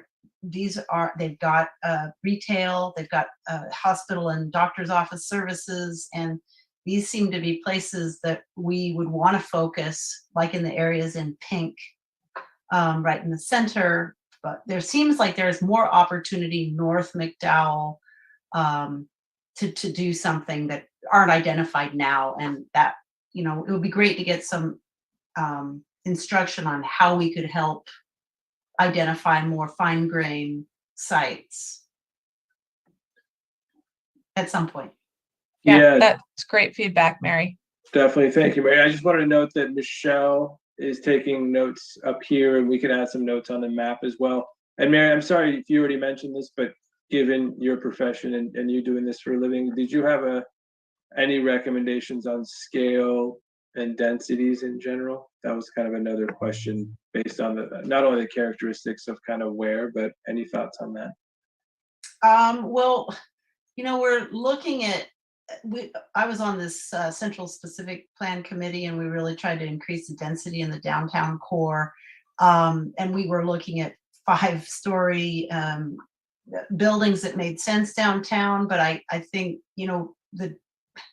we're also looking at some R4 densities now that are can be doubled with the with the housing density bonus by the state. So that's up to 18 units per acre, but then you can get it up to 36 per acre with the density bonus. It seems like that's the direction we need to go in any sort of core. I mean, as far as we can go further than that in the downtown area. But I kind of think there's some feathering that happens out from the core. But I'm not the planning expert that I might act to be. So I don't have those numbers as readily memorized. But let me think, I'll get back to you on that. No, that's great. Even what you just mentioned, it makes sense, and that's helpful as we kind of start to think through this. I appreciate that. Let's see, any other members of GPAC? Any thoughts on this question on the type and characteristics of sites that might be more apt for housing? And then in addition to that, yes, Dave. Oh, Dave, for some reason we can't hear you. You are muted though. I can't hear you. Is it just me, team? No, I can't hear him either. Nope, it's me. There you go. Hit the little button, turn the microphone off. Sorry about that. No problem. No, I just wanted to mention something that Strong Towns has been pushing, including in a talk they gave recently here in Petaluma. And I think it really crystallizes my thoughts, which is no neighborhood should be exempt from change and no neighborhood should experience sudden radical change. So I think wherever we look at housing, we should be one step above what it adjoins. Great question. A great point, Dave. Appreciate that. Thank you so much. Yes, John, welcome. Hi. I'm in a hotel room in Reno, so hopefully you can hear me. We can hear you great. Yeah, welcome. Thanks. One of the questions that you may have referred to earlier is not just infill, but there's a lot of older homes, especially older tract homes that were built back in the 70s by the freeway that are declining physically. You see the roofs are not doing well. Is there a group of houses that could be used and basically take 4 or 5 houses that are in a rundown and transform that into larger buildings for more affordable housing, to house more people? Is there any consideration to upgrading, gentrifying areas of our town? Is there spots in our town that would that work? Or is that completely against the only infill?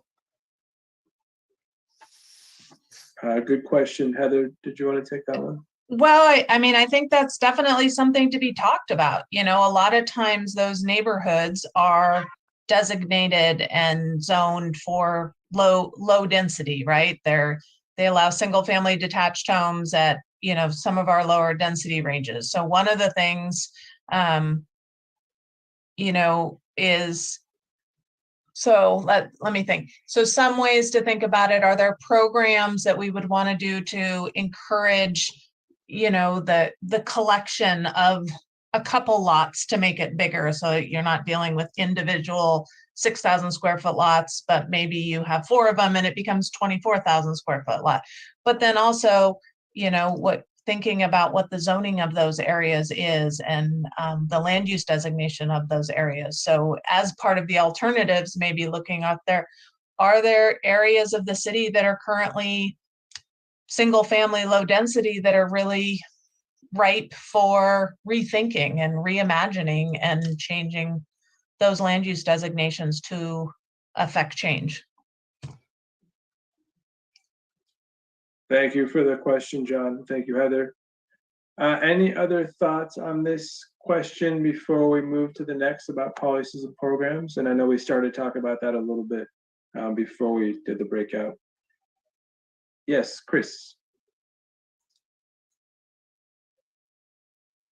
So just downtown, there are so many like small businesses that look like they're on the way out. I mean, I'm thinking about like the auto supply store that's near the post office, or different businesses that I look at them and I go, what's the future? Is there, and maybe this is a policy program, and is there any way to, I mean, is it even legal to do like a survey of possible locations that could be in transition, that could be identified for housing or for some, some other more dense usage downtown?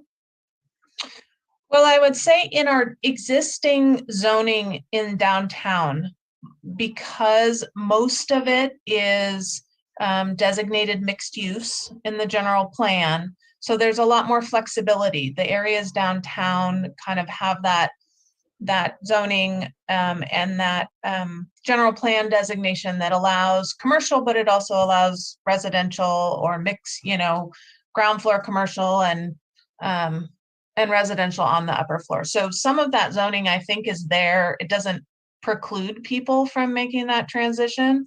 I think one of the exercises with the sites of interest on this was really, what is that word on the street, people coming in and asking about and thinking about redevelopment. There is a site that's identified on this map on North McDowell. It's a light pink site north of, yep, that one. It's an office building, but the owner came in and started asking about housing, so those are the kind of sites that, I think it's right across the street from that. There's a vacant parcel on the other side of McDowell, actually, from that site. That's a vacant parcel that we've had a lot of inquiry about different commercial uses, but nothing ever seems to, pencil or make sense. So but it's zoned, I think, business park or is something that doesn't allow residential. So those are some of the sites we've identified as either from seeing people come and go and looking at options and nothing happens, or property owners coming in and saying, hey, I'm thinking about, housing sites. So not quite as formal as a door-to-door canvas to ask people, how long do you think your business is going to last? But looking at some of those sites, there's also, and this kind of plays into what Mary was saying about North McDowell. There's also that, I think it's 2 or 3 acres. It's on Lynch Creek Drive and North McDowell, that's owned by the Petaluma Health Center. It's where there was a request for a drive-through Walgreens. That site has been vacant. The Petaluma Health Center has brought up ideas for housing there, but it's zoned business park. So, I think it's a mix. It's making sure the zoning and the land use designation is in place to facilitate housing where we want housing to be, and keeping our eyes and ears open. Great, thanks. Thank you, Chris. Great question. We have about 5 minutes, so I would love to get us over the next question, but I do see John and Mary, your hand raised, and Bev, I apologize. This discussion currently is just with the GPAC members, but we will have plenty of opportunity coming for members of the public to provide comment as well. So thank you so much for your patience. John, yes, you're up. Just one more idea to just throw out. The North Petaluma Boulevard is heading out, and that's sort of like just on the other side of it, on the west side of it, it's county, it's outside the urban boundaries, but the county sort of manages that section because it's outside our city boundaries. That's North Petaluma Boulevard. So that whole section in there with dotted small properties, how can we work with the county as the county any effort to modify any of that? So to provide increased housing in that zone that they're managing, not us. But can we actually help the county make decisions on that, which is really close to our city? It's so it's right along our major boulevard. Yeah, agreed. It's interesting because in previous housing elements, a lot of those sites that are in the county, but in our UGB, in our urban growth boundary, are identified in the site inventory, but you can't include in your site inventory, you cannot include, and I don't know if Veronica is still in here to correct me if I say this incorrectly, but you can't include them in your site inventory unless there is an active plan for annexation in the works, and so you have a date. So we can't include them in the site inventory. We do get notification when anything is proposed in the county that's within our sphere. So there is the opportunity to discuss that with the county. The county was looking at rezoning some sites to further housing in the county, but I believe the only sites that were in the Petaluma area were out Bodega. There was some sites that they were looking at rezoning there. So yes, I think there are some opportunities for that continued discussion, John, as Yeah. part of that. But well, what you're saying is that we're waiting for the county to take action and ask us. What about us asking the county and saying, hey, there's some areas out here of interest? Can we be more proactive in saying, hey, we've identified some areas and can we talk about it instead of waiting for them? Well, yeah, and most of annexation applications, so basically any of those properties, if there was a development application, they would have to annex into the city of Petaluma because they need our services, and the city does not grant water and sewer for properties outside of city limits unless there's a immediate health risk. So anything that comes in would come into the city for development to happen. And it is assumed that within our urban growth boundary, eventually they'll come into the city. But the way it's set up right now, it's so largely based on when the applicant or the property owner is ready to annex that they start coming in and talking to us. But point taken, proactively kind of identifying those areas. Great. Thank you for that, John. Thank you, Heather. Mary, I saw your hand up. Sorry if I was trying to move us to this next question if I can, but did you have a quick thought on the No, previous? let's just go. I'll save it. Okay, thank you, Mary. So we talked a little bit about this with the group as a whole, but we wanted to ask if there's any policies or programs that the city should prioritize that reflects the community's priorities. Obviously, we've been talking a lot about that recently, even as we put together the pillars and other priorities. We wanted to just kind of circle back here specifically about housing to ask this question. Any thoughts on this question in the last few minutes we have here together? Fairly general. Did we cover most of it in our conversation before? Yes, Phil, welcome. Consider increasing fees to developers of residential projects to fees for below market rate housing, and increase percentage of below market rate housing that a developer must provide. Do anybody have those numbers currently? 15%? Yeah, it's 15%. It's 15% of all residential projects of 5 or more units. Income for rental projects split between very low and low, and for ownership projects split between low and moderate. Great suggestion. Thanks, Phil. Did you have another thought? Sorry, did I cut you off? No, I'm good. But for clarification, consider increasing fees? Yeah. Okay. For both increasing fees and increasing the 15%. Yes, consider that. And would we, I mean, maybe people have experience right now. Would we get pushback, and would we lose development if we did that? Given that hard to predict. But. Well, and kind of the converse of that is our development impact fees are applied for residential per unit.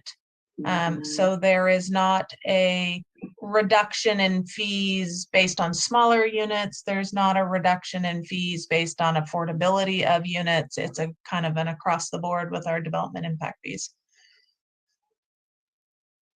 Gotcha. Okay. So that's something we have heard as staff that it's difficult for like affordable housing providers because there's no different fee, or it's hard to encourage smaller units because you pay the same development impact fees for a 2,000 square foot unit as you would for a 1,000 square foot unit. So there's no incentive to have smaller units. Gotcha. Thanks for that, Phil. Yes, Mary. Well, so on that note, the suggestion would be incentivize, what you're trying to get is more housing, and it's obvious by a developer, from a developer standpoint, that less and larger is going to pay out better than more and smaller. So we want to flip that and find a way to incentivize more units, smaller units that are affordable. And how does it pencil out? Well, don't charge per unit. Is there another mechanism for obtaining the impact fees that don't penalize increasing density? I don't have the answer. I'm asking the question, but I think I think there definitely are ways to do that, Mary. Yeah, and is it something that we need to make policy in this next round? I mean, can we do that? Is that part of our? Well, theoretically, a program in the housing element could say something like evaluate impact fee structure to incentivize, increased density or smaller units, or something like that, and then that could be a program. Yeah, thank you. Great, thank you. So perfect timing. We're going to go ahead and end it on that note, and bring us all back together here in the main room. I see folks trickling back in. Thanks so much. I hope you all had great conversation out there. Considering the time, Ron, Heather, I'm not sure if you all have thoughts if we want to do the report out, or we can include that information in the summary for folks and move on to the working group discussion. What are your thoughts there?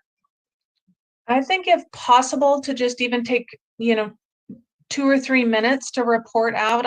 Would love to hear what the other group said that I didn't get to hear, and just cool. Well, if that's the case, Heather, but not very long. I'm going to put you on the spot to do a quick report out on our group, and then we'll turn it over to Ron and or someone from that group. Is that cool? Yeah, sounds great. So in terms of where housing should be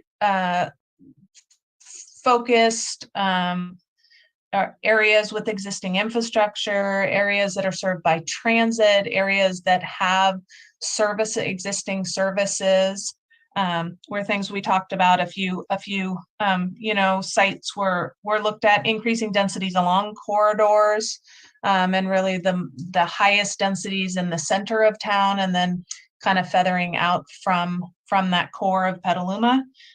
There was a comment about, are there ways to kind of proactively solicit annexation of county properties that for housing, such as there's a number of county properties along Petaluma Boulevard North that are designated for housing. So are there ways to kind of proactively look at that?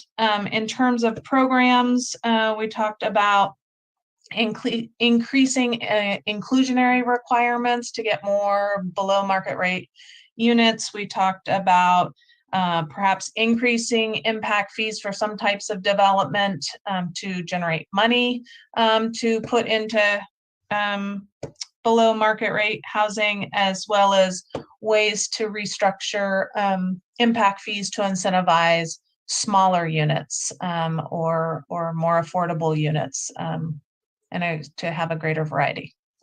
Excellent. Thank you, Heather. Over to you, Ron. Yeah, really briefly, heard many of the same characteristics from folks. A few additions included making sure that we're keeping in mind environmental features like wetlands, sensitive areas, wildlife corridors, And then transit, in terms of transit specifically, not just any transit, but high quality transit, particularly when you're talking about affordable housing or higher density housing. Also some comments about ensuring that Petalumans continue to have housing choice, that that their affordable options are not limited to rental, that families have an opportunity to purchase housing and benefit from the related growth in equity and other incentives that our tax system provides to homeowners. Many other characteristics mentioned as well, many of which sounds like were also discussed in the main room. We didn't focus specifically on the other two questions, but our discussion of characteristics touched on both the goals and the programs. There was some good feedback on some of the existing goals in the fifth element that will inform adjustments to those. And then also on programs, there was a specific suggestion for considering housing overlays and using those very strategically to allow and incentivize housing where it's most desired, which will be great consideration for the policies and programs section.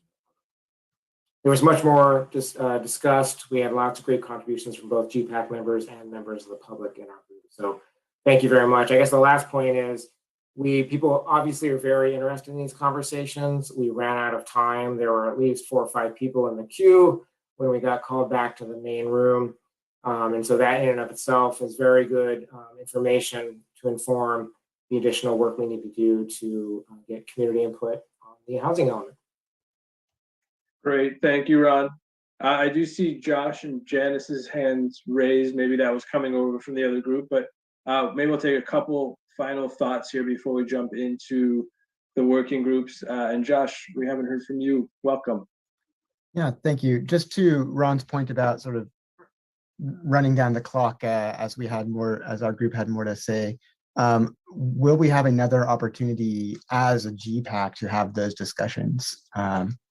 Because certainly there was clearly more appetite for that. Ron, do you want to answer that question? I think the simple answer is yes. I'm just trying to think timing wise. I mean, we're still confirming some of the specific dates around completion of the initial drafts. But what I want to emphasize is that there's going to be an initial administrative draft that's going to go through considerable review and revision. And during that time, we can continue to get community input and have GPAC conversations that inform that. That then is followed by a public draft, which is another opportunity and window for input where those conversations can continue and be focused specifically on what's captured in that draft site inventory and set of policies and programs.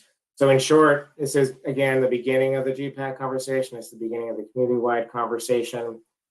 We are trying to be very mindful about the types of input we invite relative to where we're at in the planning process. And so just seeing the level of interest and the range of questions and thoughts people have will definitely, we're meeting early tomorrow morning to assess how things went tonight and specifically to use this experience to inform how we tailor engagement moving forward, including how we continue to provide GPAC members opportunities to provide input. I should lastly also note that you have a housing working group that will focus specifically on the housing element in the near term.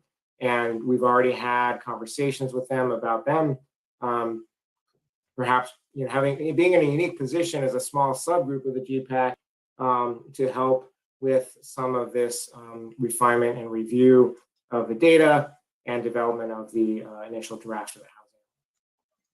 Yeah, really appreciate that. I just want to remark that y'all do a great job of making sure we have space to have all voices heard.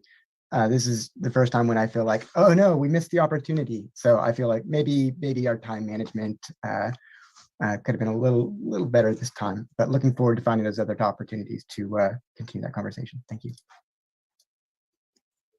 Thank you, Josh, and thanks for the feedback. So Ron made a perfect segue into the working groups conversation that I think Heather and I were both about to jump in as a reminder that housing working group could be a great place to continue the conversation as well. So with that, I'm gonna hand it, I believe, back over to Ron to take us through a few slides here. Did we lose Ron? No, I'm There you here. go. There you are. All right. Yeah, I'll keep this really brief because we wanted to make sure we had time this evening to answer any questions that have come up as you begun organizing as working groups, confirm what would be most useful for you to focus on in the near term. So just quickly to recap, particularly for members of the public, the purpose of these bodies is to create out of meeting opportunities for GPAC members and other folks in the community who are working on issues related to the GPAC, or excuse me, the general plan update, to take a deeper dive to make sure we're accessing expertise and interest and action around many of these issues and making sure it is informing the planning process. Next slide, please. We want to be flexible in the composition, but also very thoughtful at the same time. We want to avoid any duplication of effort between the work of the GPAC and the GPAC working groups specifically. And so we're asking that you be thoughtful about connecting with people in the community who are working on related issues and focusing on that community-based networking and support for the planning process, not to duplicate work of other city agencies or boards or commissions. And next slide, these are examples of the sorts of input that we're looking for from the GPAC working groups. For example, topics to focus on, discussions at GPAC meetings, speakers that we might want to invite to support public engagement and education, and related to that, questions that we think are very useful to get input on from the community. And then as we're developing the plan, we're definitely going to look to the working groups to help us develop goals, objectives, policy, standards, and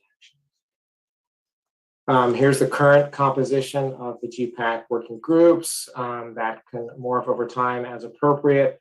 And then finally, I just want to highlight what we're hoping that the working groups are focusing on in the near term. And we are hoping to get an update by April 7th, which gives us then time to make sure it's incorporated into the meeting materials for the next GPAC meeting in April. And so specifically, we'd like you to get initially organized, identify potential working group members from the community that you think will make good contributions. Make sure you identify a coordinator, co-coordinator, both of whom should be GPAC members, and then begin to really hone in on what that niche for the working group is relative to other work being done in the community. And as time allows, as we transition into the alternatives phase, we're very interested in topics related or issues related to your topic that we need to consider, that we should consider as part of alternatives, and also constraints related to your topic that we need to keep in mind as we're thinking about future settlement patterns for the city. And so with all that in mind, we have these questions on the next slide, Dave, for the GPAC tonight. I believe David has reached out to everybody, and so we're going to invite everybody to provide some quick updates on their working groups, but then also people have thoughts on these questions related to how it's going identifying non-GPAC members, how it's going identifying the niche for the working groups vis-a-vis everything else going on in the community, and how you're best connecting to other related community-based initiatives. We are looking to the working coordinated, but also want to provide support as possible. And so we're interested to see if there are ideas people already have for how the planning team can support the work of the working groups. So what we had, and so David, did you have a particular order in mind for quick? No, I think we can just go from the top if we want to start with housing, since we were on this topic. And Ali, if you want to give a little overview of the work that you all have done. Thanks, David. I had a feeling you guys were going to pick me first, so I'll try and do my best. So the housing working group has met one time, and we're open to other folks if you want to join us. We're working to define other non-GPAC working group members. We have been able to already provide some input to staff who will be doing reaching out to groups one-on-one to developers of affordable housing and market rate housing to do some of the barriers to developing housing assessments. So we were able to give some input on that to make sure that they're casting a wide net. But some of our priorities, obviously in the short term, are going to be the housing element, helping review opportunity sites and providing some program and policy review and input and other feedback as needed. And we also are prioritizing any kind of involvement, I guess, in the longer term with the housing element, with housing in the general plan alternative, so where housing would be located, zoning updates, preservation of existing housing, especially affordable housing, and then just providing any other input or review to city staff and the consultants during this time. So I think, did I hit everything? Okay. Thank you so much. Let's continue with open space, green space. John, I think you've been taking that role, coordinating. Yes. So we have met in Zoom once and then started to communicate by both email and also starting to a document on Google Docs and contributing. So I've spent a lot of hours coming up with a plan. We're looking at scope and direction. So it's already growing, and the number of topics that we have in open space is so huge. And then after rereading the plan, our current plan, it fits in so many sections, especially when it's broken down to per part of the city. So one of the questions we have back to the team here is the general plan going to be taken and then kind of revamped a little bit, or is it going to be completely restructured so that when we look at our topics, do we actually take text out of the old plan and say what do we want to reword, or do we start from scratch and do the wish list of what we want? So that's one of the questions we're going to be asking to look at. How do we do that? Because it changes how we actually operate a little bit. Taking the old one and working with it, or just start from scratch and be creative. But we have this larger document that we already have some of the things that you're asking us to do, the research questions. Instead of calling it areas of controversy, we're talking about opportunities for a transition for climate action. And we're finding out that there's lots of people interested in our topic, and there's lots of both government agencies in town as well as nonprofits in town who also have a strong interest. So what we thought would do best is have 2 meetings a month earlier than this meeting. So maybe in this first and second, or the second and third week, just before the Thursday, maybe. We're still trying to find the right time for us to fit because we're all pretty busy people. But I think we can find a time. So meeting twice. One is going to be designated and open so that as many contributors we can get to come and contribute. And we're looking for submissions mostly in writing form so that we could gather as much submission as possible from everyone. Because I think we're all pretty strongly oriented toward environment and green and open space uses. Then we have a second meeting where our smaller group can then digest all the information that's coming in and then try to work it into a single document that's going to be pretty long of our wish list of what we want to see happen. And so we're coming up with all these possible topic areas, and there's like 20 different areas in town here that we could designate that are going to be important. So those are the things we're working on now. And so our plan is to somehow come up with an advertising or reach out. There's a watershed consortium out there that 30 people are involved in writing the river plan. Those are very similar to the folks that would be interested in open space, as well as some others here in town. We're going to do a reach out over the next couple of weeks, invite all these folks in to start making comments, and then to do some guidance through how to contribute to make this worthwhile. I think we're all in a lot on the same page and moving forward to a much climate action and green structure. That's our plan at the moment, and we've got 4 really good people working with us. So we're just finding the right time, and that's my report for the moment. Thank you so much, John. Ron, are you going to say something? Just quickly to his question about the current general plan. We don't know definitively yet, but you're doing exactly the right thing, is looking at the existing general plan. I mean, we've heard from a lot of people that they're really happy with many parts of the existing general plan. Some need to be updated. Part of the problem has been is that the good stuff in there hasn't been implemented. And so I'm assuming we're not going to just start over from scratch, but we'll make that determination much later in the planning process where we're clearer on like how we want to begin thinking about structure and prioritization and organization of the plan, both in a way that reflects what people want to see, but also is designed to support implementation. But all that being said, starting with what is in the current plan is one of the most important places to start when getting our heads around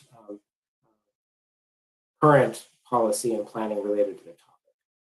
And we certainly want your creative ideas as well. You know, we don't want to say that you only can reword what's in the current plan. You know, we want to hear all of the ideas. I was thinking it's go big or go home, but it's all about home. So, and we're all on Zoom, so it's like go big from home. But anyway, we would love to have all of your creative ideas. I also think just, you know, don't feel like you have to have a perfectly worded policy or a program or, you know, that perfect wording to communicate concepts or ideas or priorities. So it can come in different forms and we can work with that, whether it's a full written sentence or more of a, you know, bulleted concepts to run with too. Okay, so what we'll do then is be creative, expand the document to as large as we can with as many good concepts and creative, and just snow you under with all this wonderful stuff that we're coming up with, all these topics. So that's what you're going to get from us then. Great rundown, John. Thank you. And let's continue with the equity working group. Erin, would you like to speak? Yes. So without messing up the interpreter, I will be concise and not divert. David has already helped starting the process with us for seeking out resources that the city has used and understanding the process that they've taken to, you know, get the outreach for just the general plan itself so far, and the relevant relationships that have been cultivated and utilized as of recent to get involvement of our community and create like different approaches to our residents, like such as getting connected with Mr. Riverola, I believe is the pronunciation, but apologies, and Mr. Solar for our Latinx residents, our youth through the commissions, and hopefully a couple other youth-led groups like Latinx Student Congress, which kind of harks back to where I am a part of North Bay Organizing Project, which I want to make connections with about language, access, and housing. Reaching out to organizations such as Petaluma Family Resource Center, where housing and language access are also very important to the members that they serve. SoCo Acts of Kindness and Homeless Action.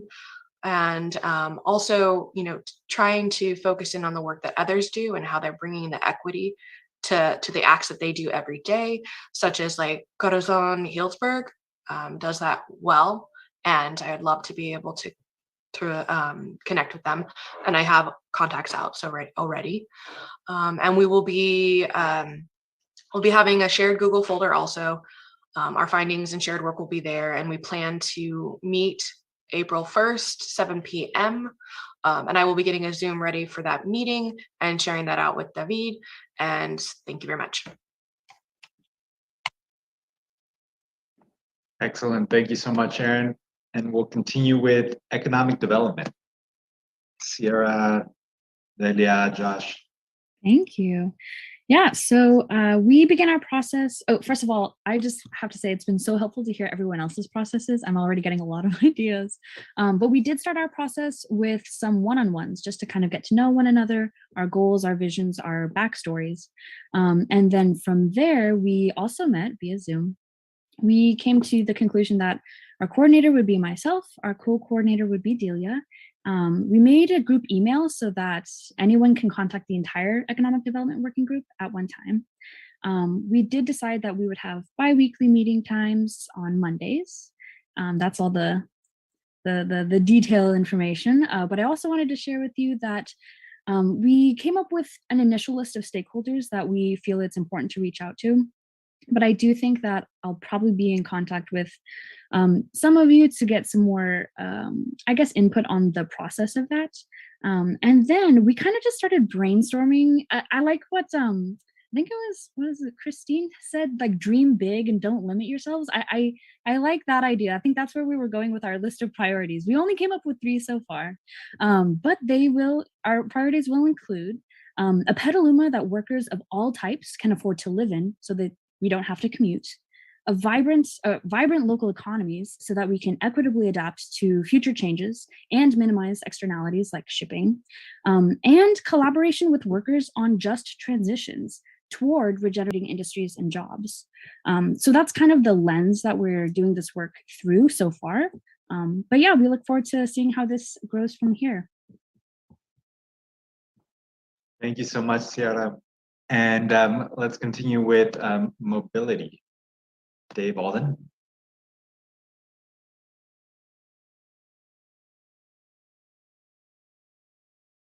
There we go. I know, 2 years into it and we still make mistakes. I still make mistakes at least. We have met twice. Our standard meeting schedule is going to be the first and third Tuesday of every month. In terms of priorities, we are, actually, I don't even want to say priorities yet, areas of possible focus. There are so many in the area of mobility. Every time we sit down, the list just keeps growing. At some point, hopefully at meeting number 3, which will be the end of March, we will stop growing the list and start deciding where we really want to focus. There's just only so much time we have, obviously. So we will begin prioritizing.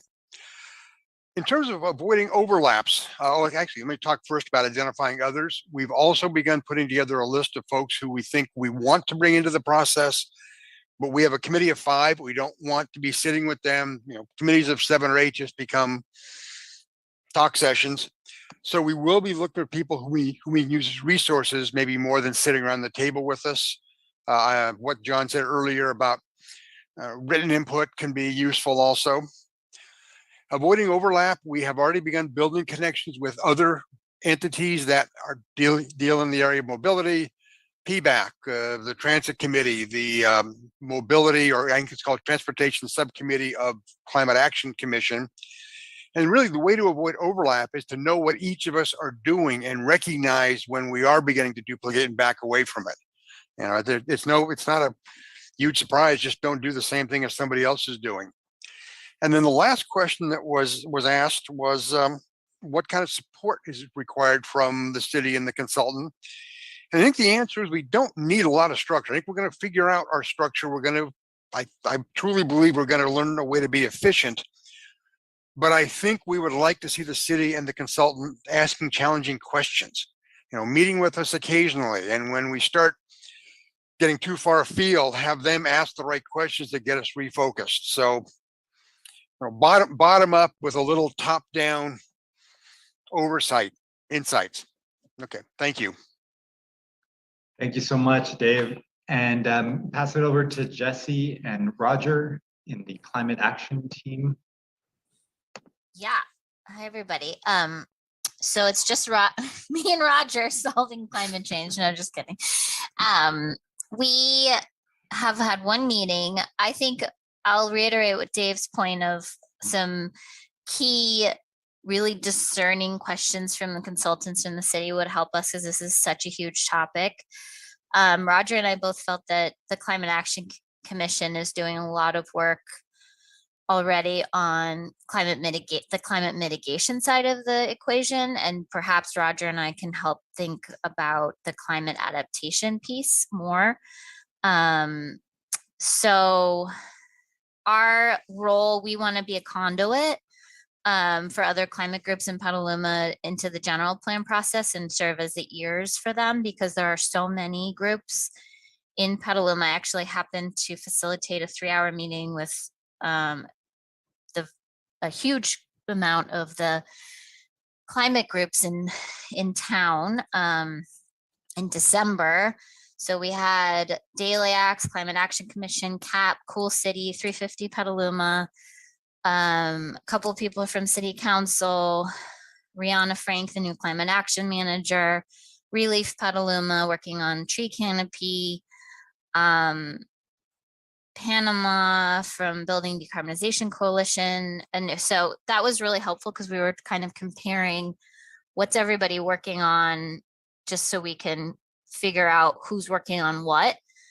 That was just kind of a voluntary 3-hour meeting we had. So I have the notes from that. We have a list of everybody who attended that. So that's going to be our initial list of who to reach out to. And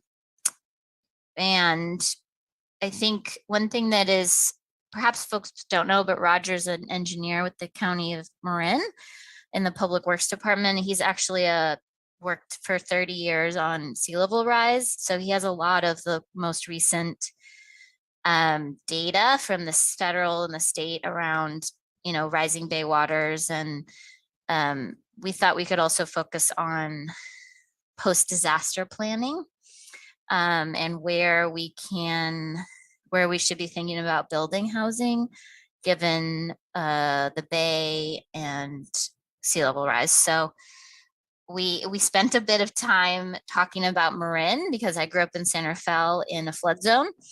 My house flooded as a kid. And so he wants to make sure that, or I'll say Roger and I want to make sure that Petaluma is not the next Santa Venetia in San Rafael in Marin, which is really a problem next to the levee. So thinking about these kinds of issues with next future planning and development in Petaluma. So that's kind of where we went, but it's a big topic and hoping to get into the weeds more at our next meeting, which will be April 6th, if anyone wants to join us.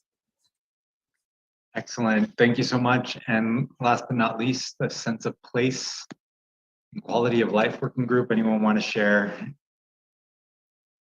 quick update? I'll take that, David. We have not met yet. We haven't actually figured out a time to meet, and hopefully very soon. So nothing to report. Great. Well, thank you, Bill. And just for all the groups, first of all, thank you so much. Like, this is amazing and inspiring to hear all the work that you're doing. And we're compiling all of the nuts and bolts and specific meeting times and dates in a beautiful Excel that we're putting together, and we're going to use that to publish and share with our community partners. So thank you, and I'll pass back to Ron and Dave. Great. Thank you for facilitating that, David. And yes, that was excellent to hear that you all are making progress and enjoying that time together. We're really looking forward to the continued feedback. So we're now going to move back to public comment for those members of the community that are with us. If you would like to use the hand raise feature, as we always do, and please stay within the 2-minute time limit. And we are at this point going to go a bit over time, so thank you all for your patience. We do want to provide a little bit of space towards the end for GPAC reflections before we end the evening. So I will stop talking and hand it over to Eric to facilitate the public comment.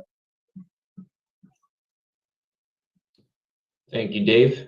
I see one hand raised by members of the public tonight. Taryn Obaid, I've asked you to unmute. You'll need to unmute yourself. Hi, thank you. Can you hear me? Can you hear me? Yes, we can hear you. Thank you.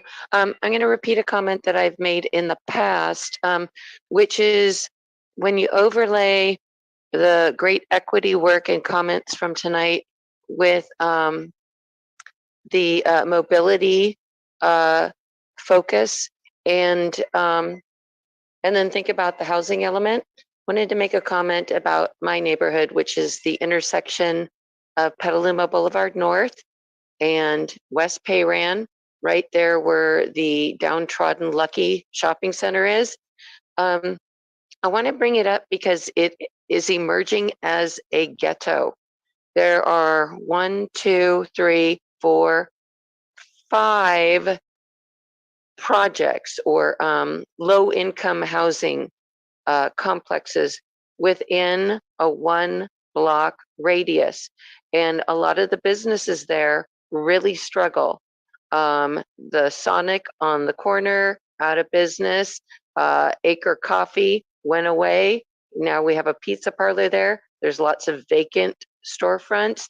The Lucky is just a mess. They're not investing because they say they don't get enough customers there and the customers don't spend a lot.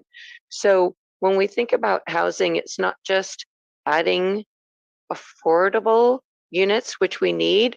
It's a matter of not pigeonholing them, not putting them all together, marginalizing them into one area. I think we need to have a healthy mix, diversity, and I think further up the boulevard is a good area to the left, up on the hill. It's not quite the city limit, but it's not a flood zone either. Thank you. Thank you, Taryn, for your comment. Eric, I sorry, do want to sorry make to an interrupt. announcement for our attendees joining us tonight. I'm seeing some hands being raised on camera. There is a tool to raise your hand using the Zoom function. If you're not able to use that, I'll call on you in the order in which I see the hands raised. But I do want to let folks know that there is an option to raise your hand digitally on the platform. Up next is Mary DeVries. I've asked you to unmute. You'll need to unmute yourself.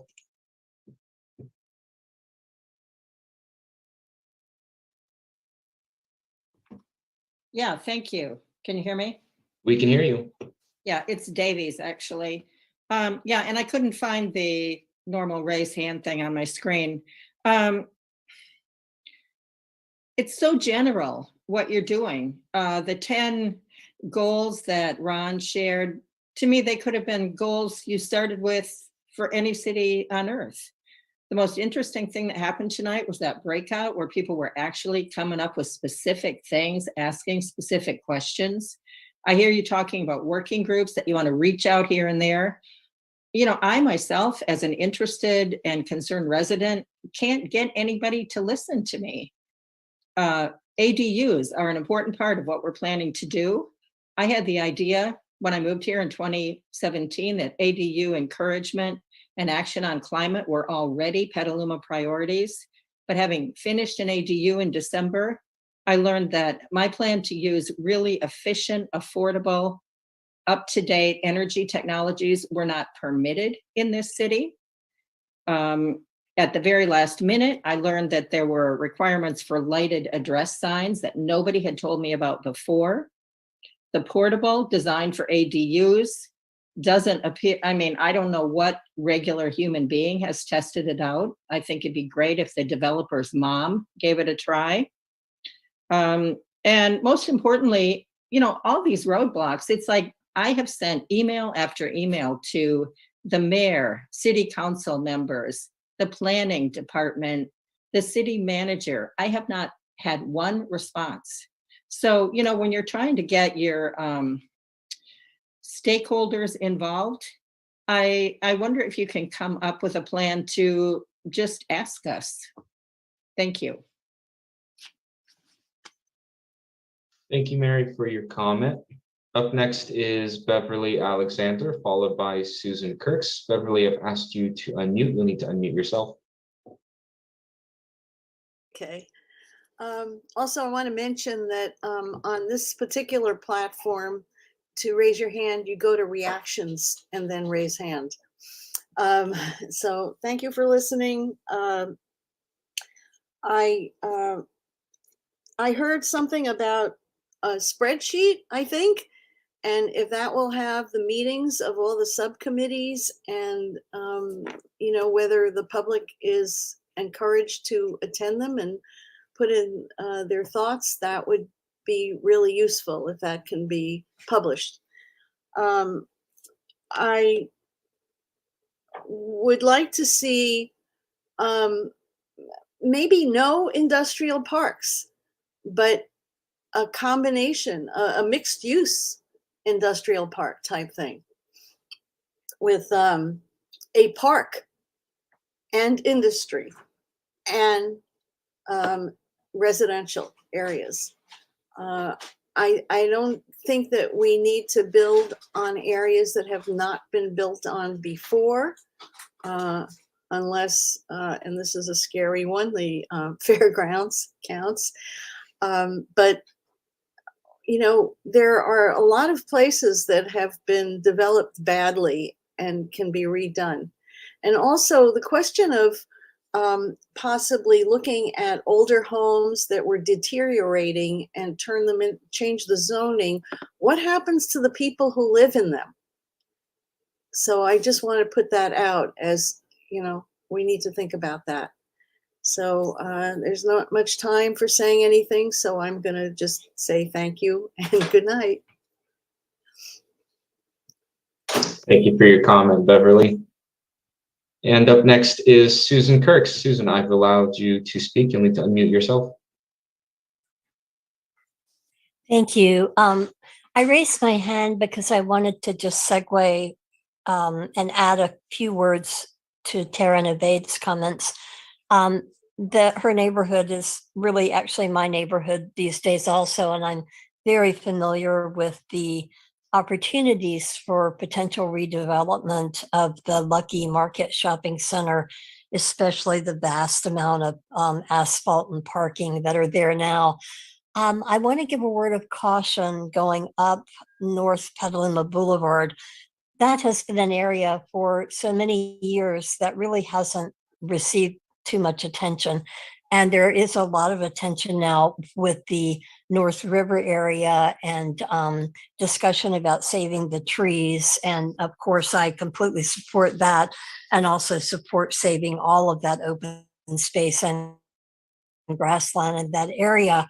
And there are really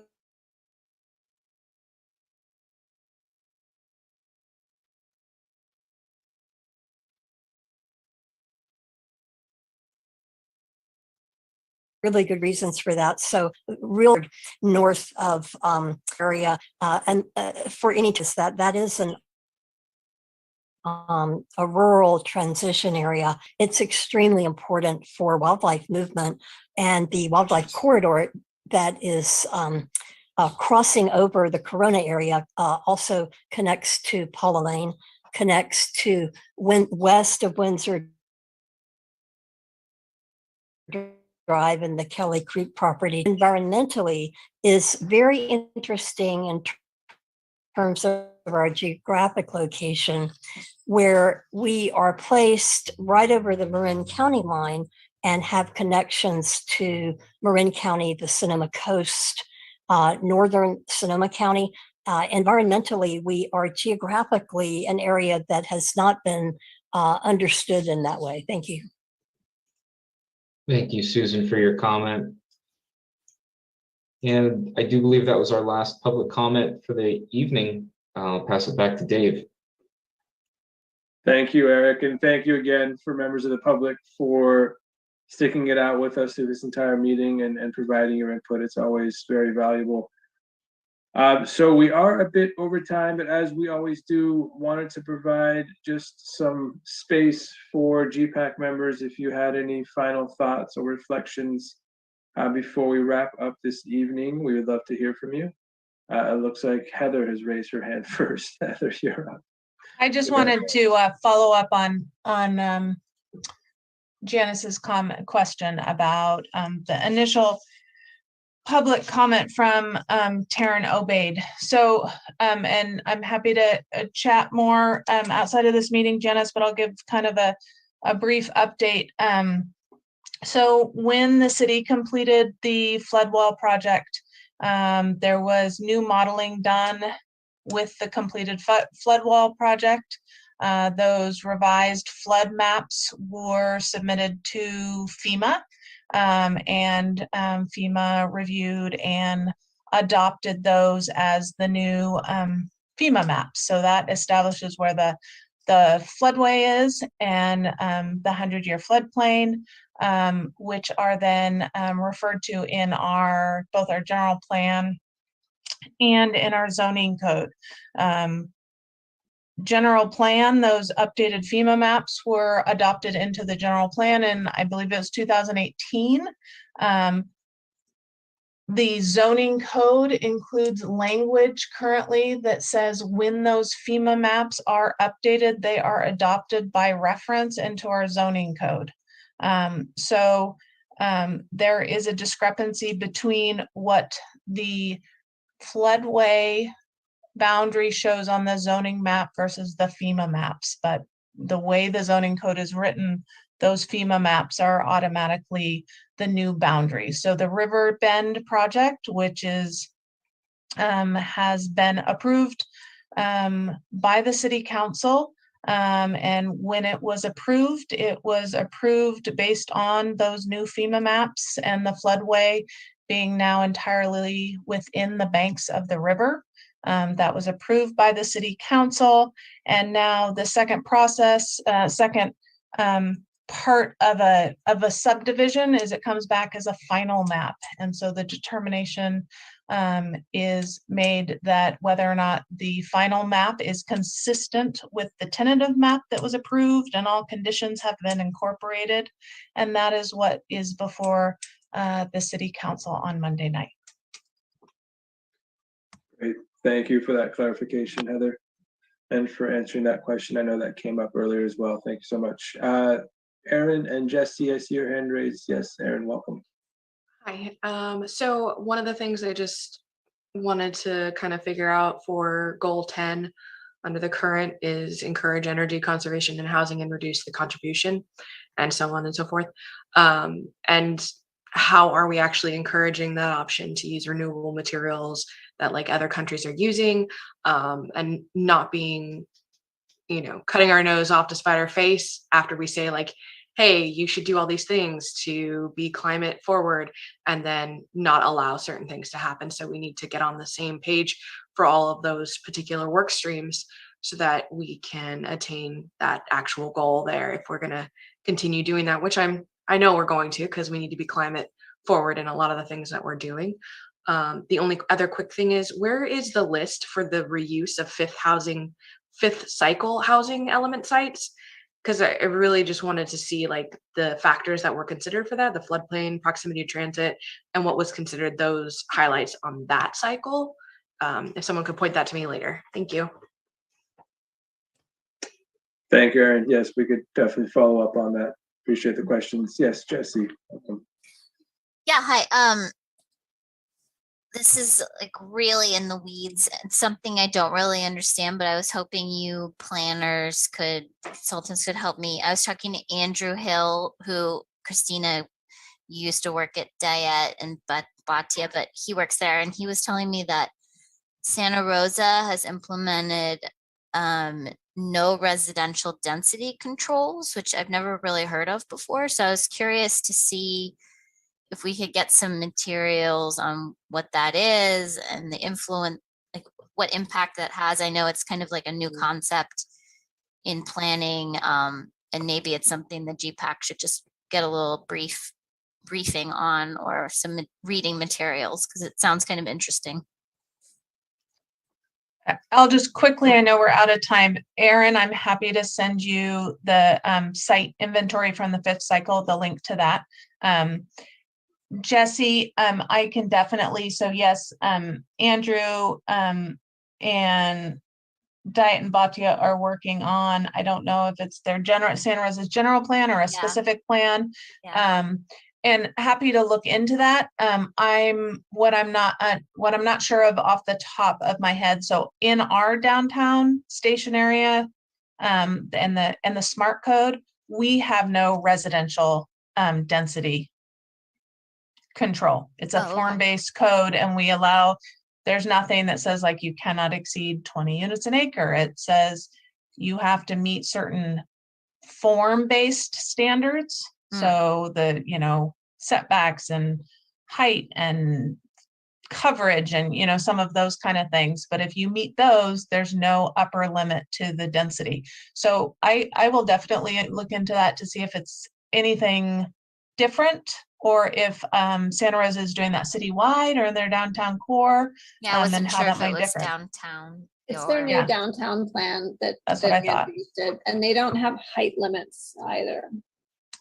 Yeah. Okay, So, that's interesting. and Since it's our neighbor. And Santa Rosa has really been trying to, they've had a lot of the zoning in place in their downtown and not getting the development they wanted for quite some time. So I know that when they were looking to update some of those plans, they were really looking at, okay, we've done this and we've done this and then we've done this. How come they're not coming? I would happy to check in and see what is looking different than what we maybe Yeah, have I'd in never ours. heard of it, so I found it kind of interesting. Thanks. Great question, Jesse.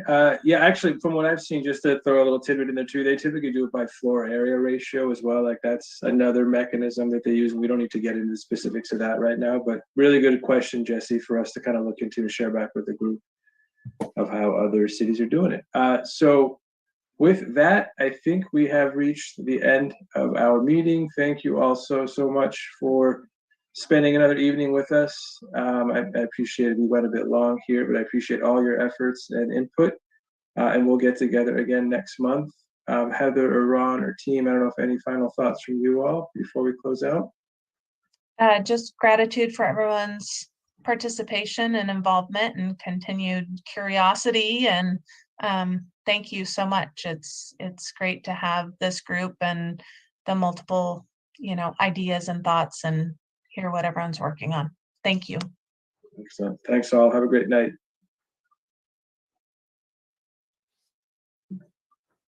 Recording stopped.